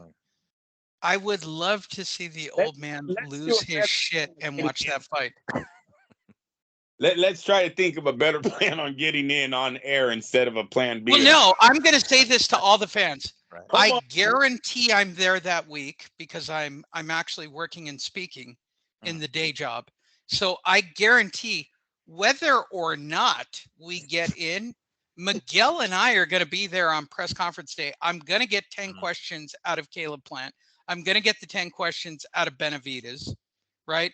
I'm going to get the 10 out of Al won't be there. I don't even know who else would be there to be worthwhile to do the 10 I don't even know who else is going to be on the undercard too. Yeah, I have no, that's the get, right? Like, so the get is get Caleb. Yep. And Caleb my and only Davis, hope is that Caleb remembers that I remember him when he was... he's not going to remember. He's not going to. Hey, stick to it. Stick to it. I met his dad. There's no way he's gonna fucking remember. I mean, even back then he was all Mr. like quiet, like, oh, you don't have to make a lot of noise to make something in this world. It's like, okay, bro, I guess. And you called it back then, fucking Lee. Like right after that shit was over, he's like, he doesn't get it. He doesn't fucking get it. Yeah, well, all right. So I'm going to do one bonus before we sign off, and this is strictly for our producer Sam Navajero. No, I'm not going to talk about Tim Zhu. I'm going to feed this to Andrew. It's going to make them batshit crazy. It actually made me batshit crazy on Tuesday when I saw it. Andrew, how fucked up is it that the Raiders couldn't trade Carr and wound up just making him a free agent? Well, hey, listen, Carr absolutely did a 100. I'm very happy with Carr that he declined the trade to the Saints. He was actually going to get traded to the Saints. He said no. Fuck Mark Davis. Fuck him. Just leave. Listen, everyone in the league knew that Derek Carr was going to be a free agent. The Raiders weren't bringing him back. We're not the idiot Niners. The Niners fucking did that stupid shit. The Niners went out and gave away 3 draft picks for a quarterback. They have Garoppolo go on a damn podium at the end of the year and go, yeah, I'm not coming back. Sorry, it's been great here. I'm out of here. And then in the offseason, see that their quarterback wasn't shit. Now they're trying to work a deal with Garoppolo and bring him back. There was no way the Raiders were going to go down this same path a year later. They learned, the Niners kind of showed how bad that situation can get by doing that. Once they said they were cutting ties with Derek Carr, I had a lot of confidence that he was out of here. So did the rest of the league, though. You bring it back to that. Every GM in the fucking league knew he's out of here. Why would you ever work a deal of giving the Raiders draft picks? Like, this is another Mark Davis is a fucking idiot. If you really wanted Carr out of here, you should have got him out of here at the end of last year with the coach, the GM, and everyone else that you fired from that era. Got him out of here and got McDaniels a new quarterback to work with. It's absolutely Mark Davis's fault. The reason why the Raiders were in the situation they are with Derek Carr, and they should have got a lot more. Could you imagine, Lee, if they would have put Derek Carr on the fucking trade block a year after they get what they were saying he's MVP? He loses his coach. He loses his number 1 wide receiver to a homicide, a DUI homicide, and takes the Raiders to the fucking playoffs? Are you kidding me right now? You could have traded. You didn't want him then. But 17 games later, now all of a sudden you don't want the guy? Yeah, they should have traded him at his highest market. It just shows you Mark Davis knows absolutely nothing. As far as Derek Carr, I hope he knows his value in the league and doesn't overprice himself, and that's why he's still on the free agent market today. I'm a little nervous on why he hasn't signed yet. I thought he would have been gone already. As far as us hearing, it's not done, but it looks like he's already in bed with this team, blah, blah, and whoever it is. So hopefully Carr knows what he's doing on that side. As far as the Raiders and the quarterback, no, I don't want Aaron Rodgers. No, I don't want any other free agent quarterback from another team that's going to be a patch job here in Las Vegas.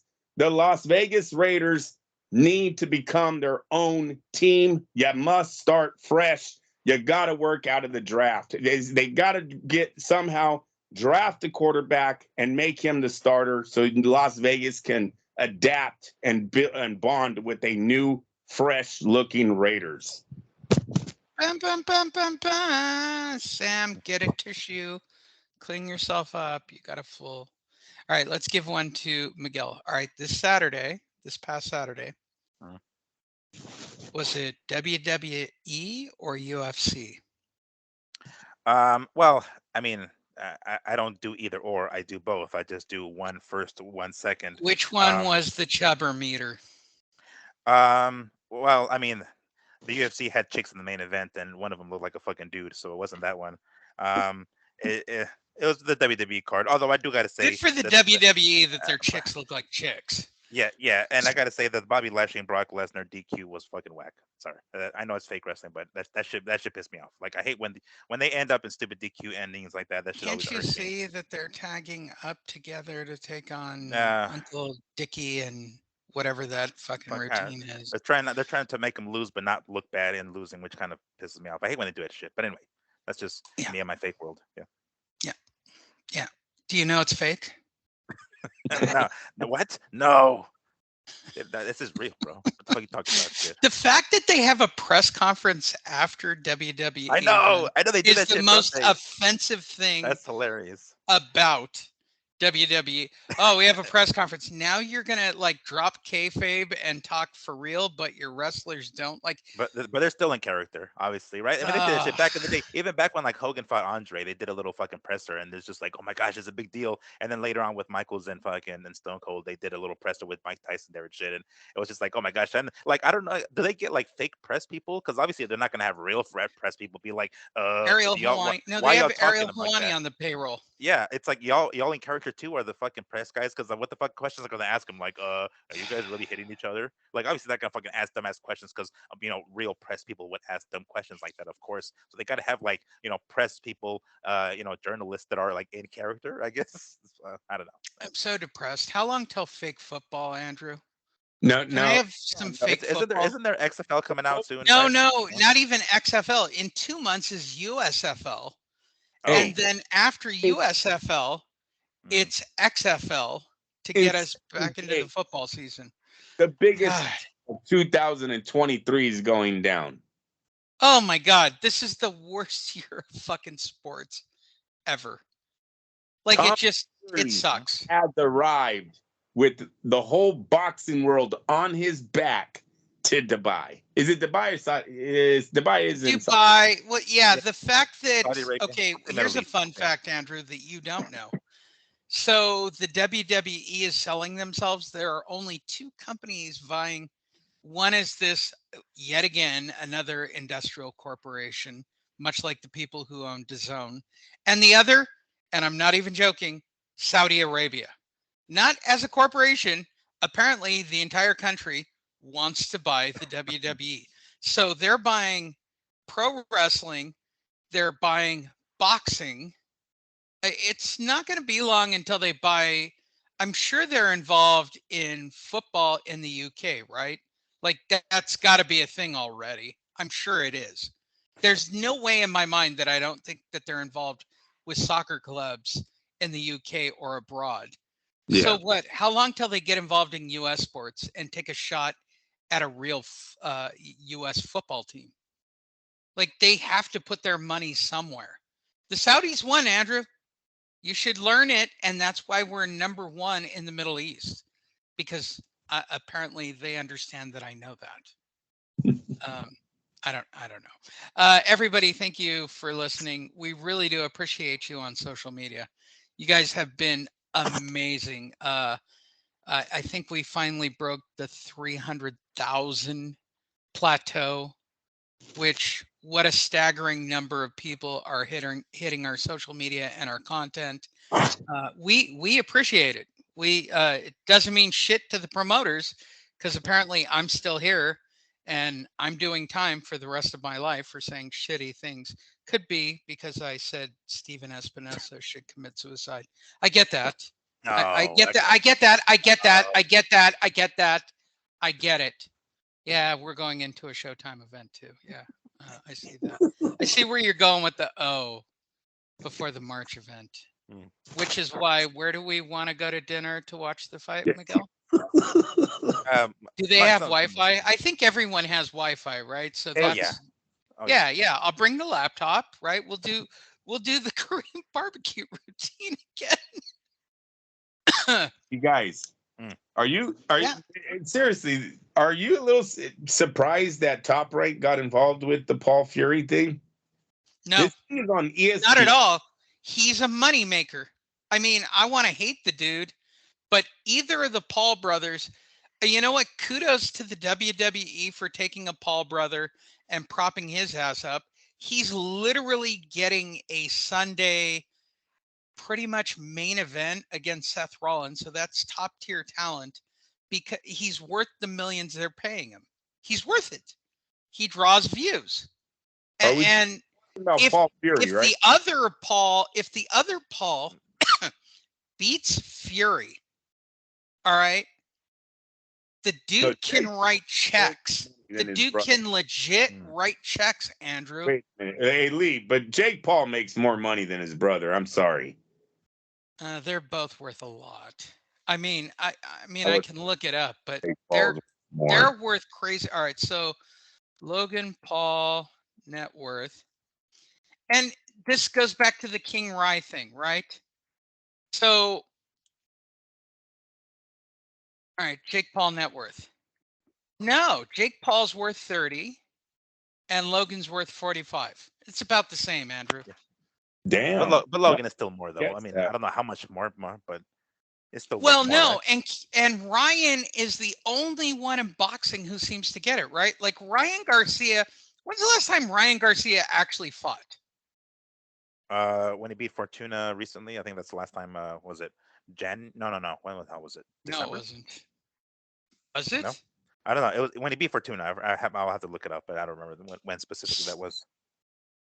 So they've got his net worth at 10 million, but I would question that. Are they really counting YouTube ad money? Are they really counting, that's the gimmick, right? The gimmick is the passive money you make on social media, and people don't know this. This is how it works. I'm going to tell you who's going to win the boxing game. The person who cracks the YouTube code. You cut a deal with YouTube to put on your boxing, they will pay you for the viewership. Unlike everybody else, they pay you for the number of eyes on the product, right? You can do your in-house advertising. I think if somebody actually got really smart and cut a deal on the scale of Golden Boy or Eddie Hearn and went to YouTube, they'd make unreal money. They wouldn't know what to do with it because it would replay indefinitely.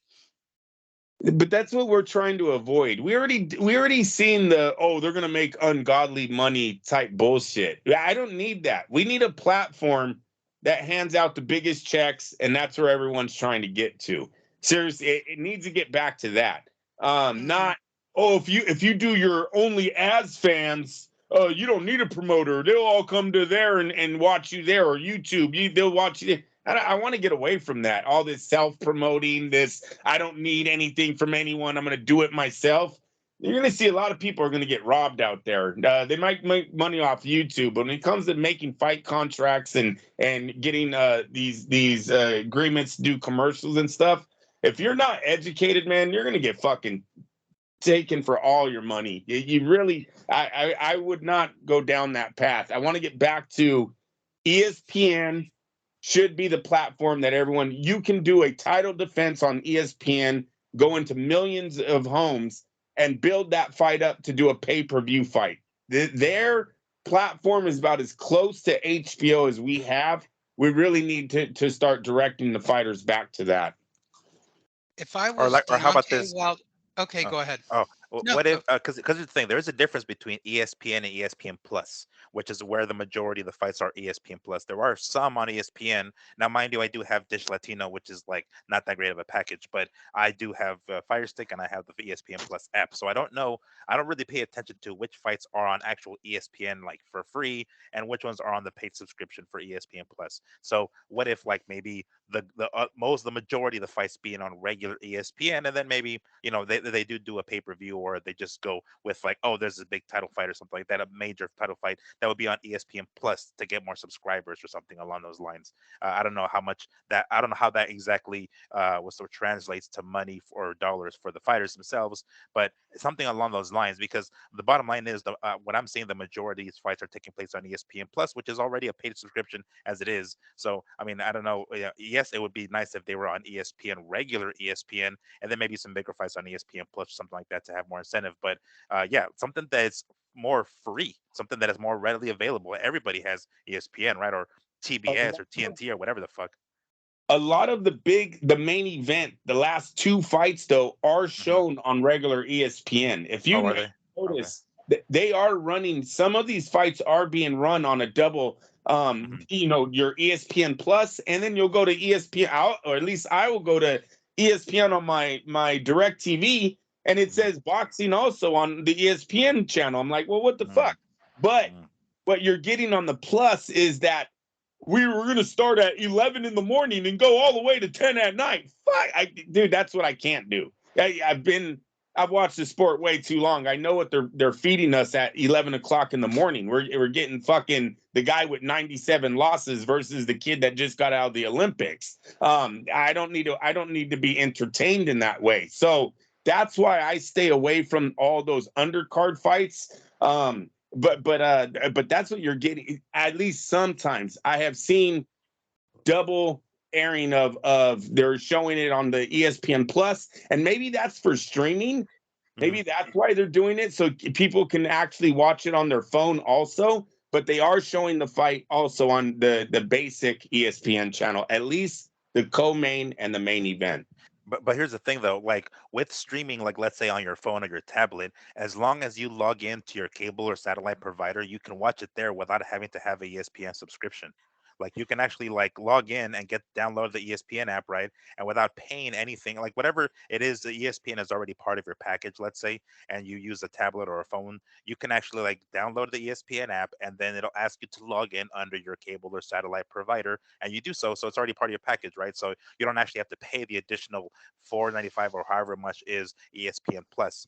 So I mean, you can still watch it on your phone and whatnot, but it doesn't have to be through ESPN Plus, a paid additional paid subscription. The way I have it, because we have ESPN on my cable provider, satellite provider, but it's like ESPN Deportes, which is the Spanish version, and they don't always air the same things that they're airing on regular ESPN. So Right. yeah, I don't know. I'm just saying, it sucks that like because I don't know. Again, I'm paying attention only to ESPN Plus because that's what I bank on. Basically, the fight's going to be on there. Every so often, it is also on regular ESPN, but that's kind of my gripe. It needs to be readily available for people to not have to look for it. Like, oh shit, there's ESPN on Friday Night Fights or whatever the fuck, right on ESPN or whatever.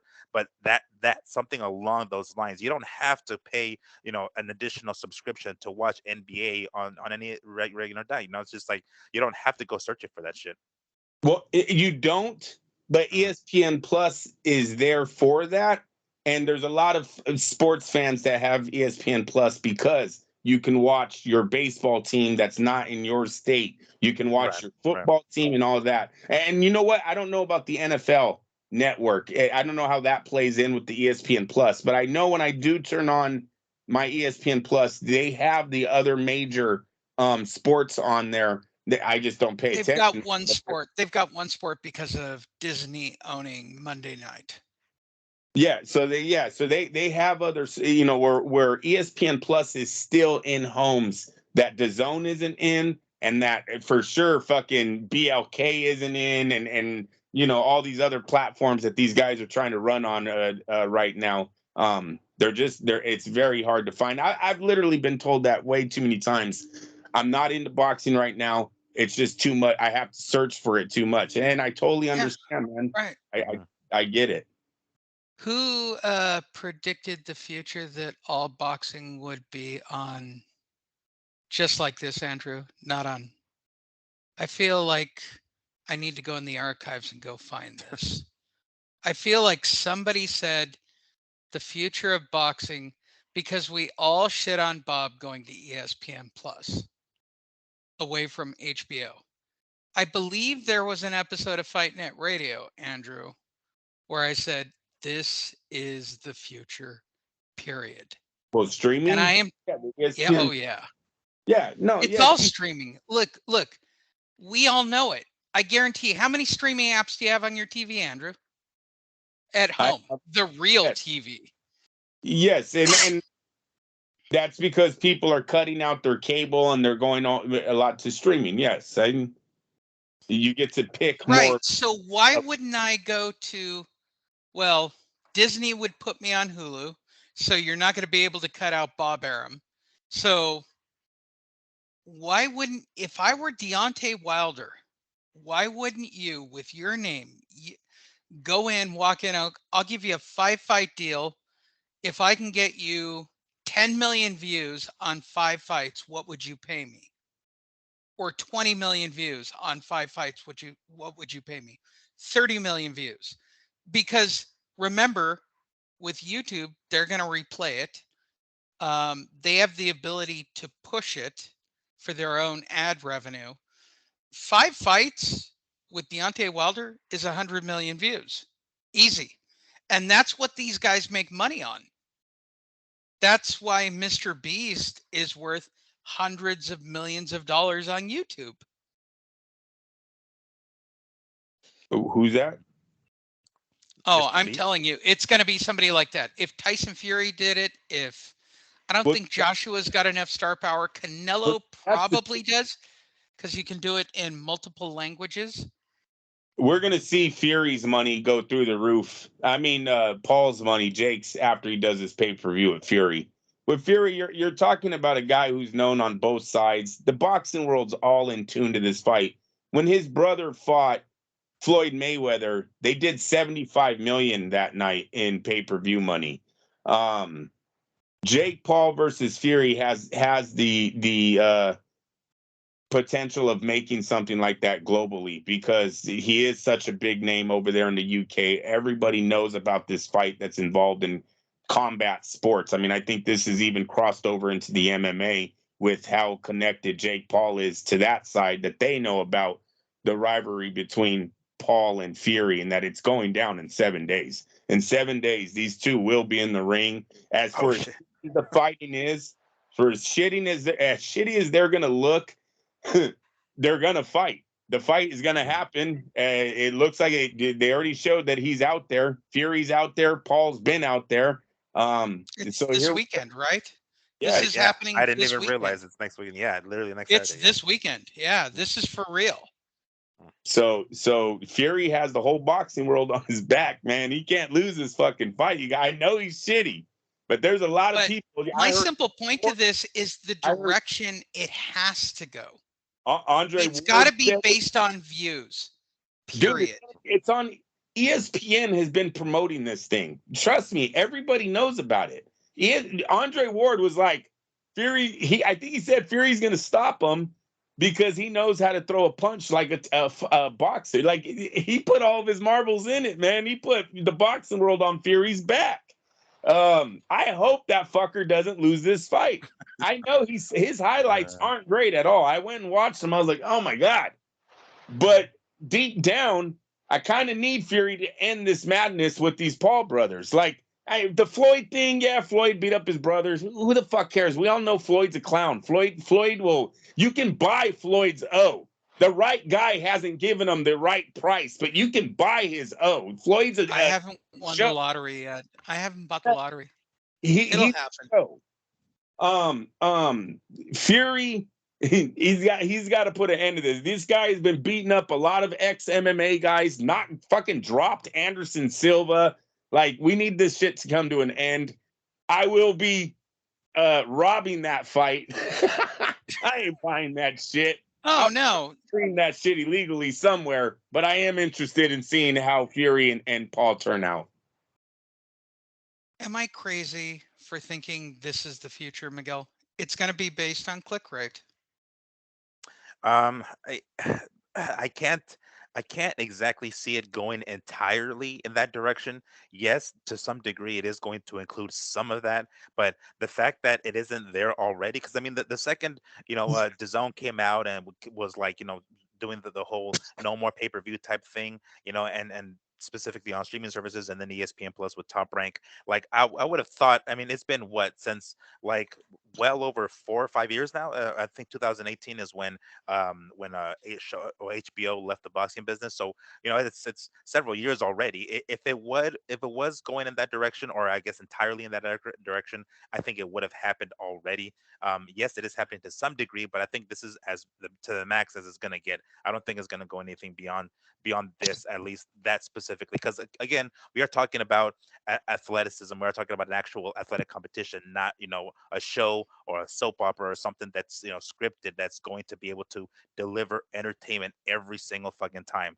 That is what those click rates are for. You click rate them motherfuckers because what you're about to click on is going to be guaranteed entertainment. And sometimes fights are fucking boring. That's just how it is. It doesn't always come out to be a great barn burner or a fantastic style matchup or anything like that. So I don't think it's gonna entirely go in that direction. Yes, it will have some, but no, I don't think it's the whole future. No, yeah. And let's also say there ain't too many Floyd Mayweathers just walking around out there.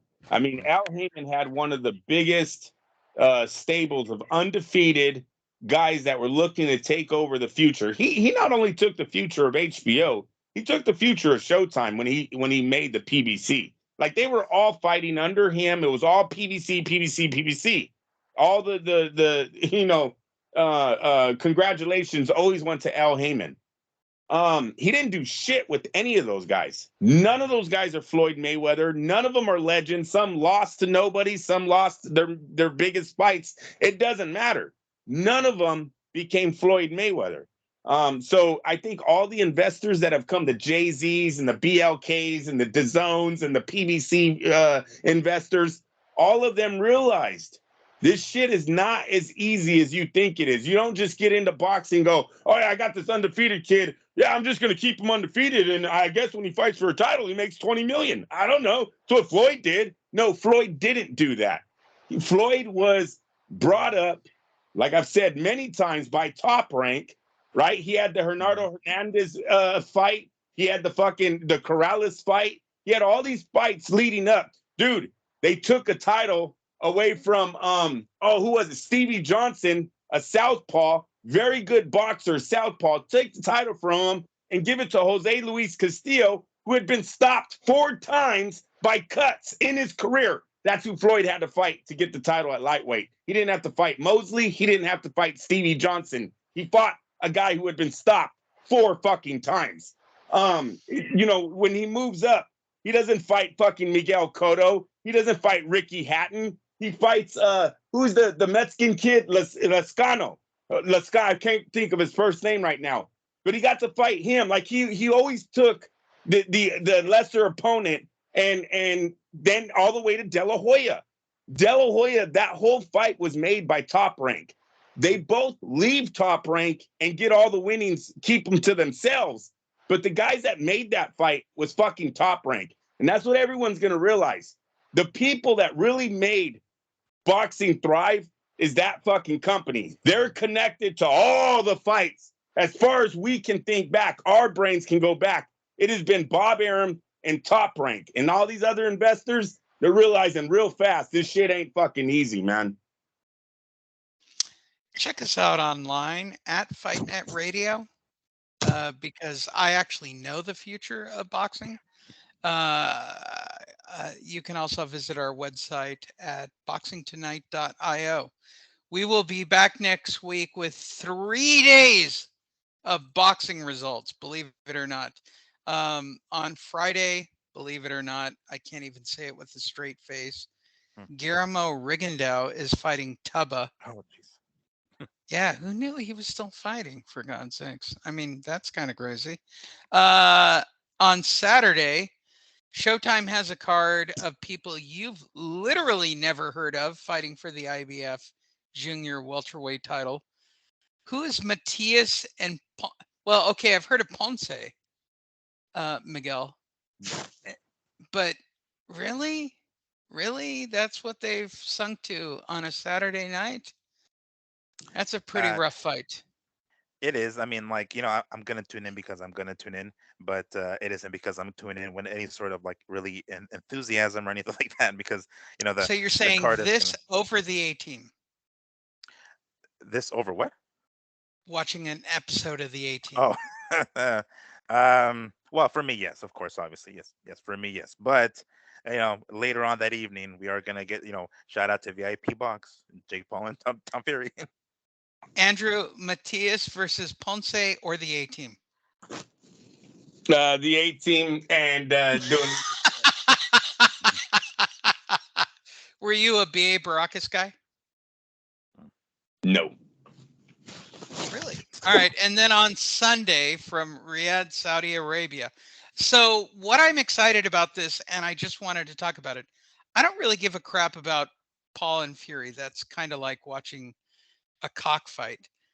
They're going to do the WBC Cruiserweight title with Makuba and Badu Jack. How did Badu Jack get himself into this position? And I didn't know he was a cruiserweight, Miguel. Yeah, he jumped over real fast, man. I mean, like he was that super middleweight for like a good hot minute, and then like for like a split second, he made a quick drop at fucking or big quick stop at light heavyweight, and I think had a fight with Jean Pascal, I think it was, and then just like that, he up at fucking cruiserweight. So I guess that's his opportunity to get some sort of title. but I mean, choosing this dude, I forget the guy's name, that Makuba dude. That's going to be a good fight. I mean, that's going to be pretty decent. That's going to be probably the only real legitimate fight on that boxing card. But yeah, somehow he's now a cruiserweight. Didn't really stay a light heavyweight too long. Andrew, Sunday night barbecue for Makubu versus Jack. Yeah, I guess so. Well, what or is channel Chris on? just cooking? Is it just Chris cooking, or takeout, or barbecue quality? Cooking. What channel is it on? It doesn't matter. It's going to be VIP. It's ESPN Plus pay-per-view. It's going to be for the co-main three of event. us. VIPRow.net. That's not bad. That's not bad for the yeah. It's the co-main event for Fury and fucking Paul. So yeah. All right. So my question is, what level of food is your Sunday night? Is it takeout? Is it Chris just made something and I'm eating? Or are you actually like rolling out the barbecue? No, it's just going to be regular cooking.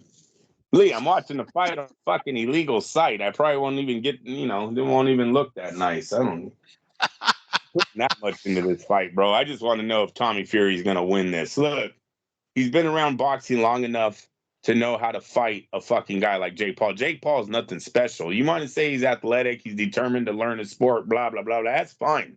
Tommy Fury's been boxing long enough or been in a gym long enough where he's faced a lot of guys like Jake Paul. We'll see if he got to see if he wins this thing, man. Jake Paul, I swear to God, he beats Tommy Fury. Now he's ranked. He's going to be ranked by the WBC. Yeah, Mauricio told us. We need Fury to stop this. We need him to stop this. I like the hating. I do. I think it's fun. It's good for boxing, at least. Check us out online at FightNet Radio. We're on Facebook. That's our primary platform. We do include Instagram and all the others. Check out Fight Fiend Migs, at Andrew Labouche. I'm at Lee Honish. We appreciate all of you following us and keeping track with us. But yeah, we'll keep track of this car crash of a Sunday. I think it's, look, I don't know if I'm going to give up my cheat day for it. Sorry. But God, the concept of getting a pizza to watch this, I mean, it's going to be in the morning, right? Like it would have to be ? What time is it in Saudi Arabia? It's like tomorrow. About us. I don't think they care about American television for this one. We're watching because we're watching, but I don't think they're going prime time over here. Oh, you know what? It's on ESPN though. Fuck. Yeah, I don't know, man. Well, according to my clock, it's currently 9:52 p.m. Sunday. Okay, so they're how many hours ahead of? Okay, so it's 9:52. It's almost same day. So yeah, it would be about this time on Sunday, I guess. I don't do a show after. We got to do a show after. Okay, so we're doing a show. Okay. Yeah, no, we would do it after. Yeah. We have to. We might have to do a live watch along at this rate, but if it's 9:52 right now, it's 10:52. Well, 10:52 a.m. So they're literally 12 hours ahead directly. Okay. So main events usually go off at 9 o'clock, so the fight would be at 9 a.m. on Sunday morning. Plus or minus would be my guess. Frank Warren has it on his page. ESPN has it on his page. Top Rank have it on their page. Oh, they're all banking. They need Tommy Fury to win. Everyone needs Tommy to win. So it's a big weekend for boxing in an odd way next Sunday. So everybody tune in. If you don't know how to tune in or you don't want to pay for pay-per-view, VIPRow.net. We don't get paid by them. Just telling you where the crowd goes. Again, at FightNet Radio, we do appreciate you. The 300,000 hits. Good God. Thank you, everyone, for doing it. Thanks for engaging with us. And we will talk to you soon.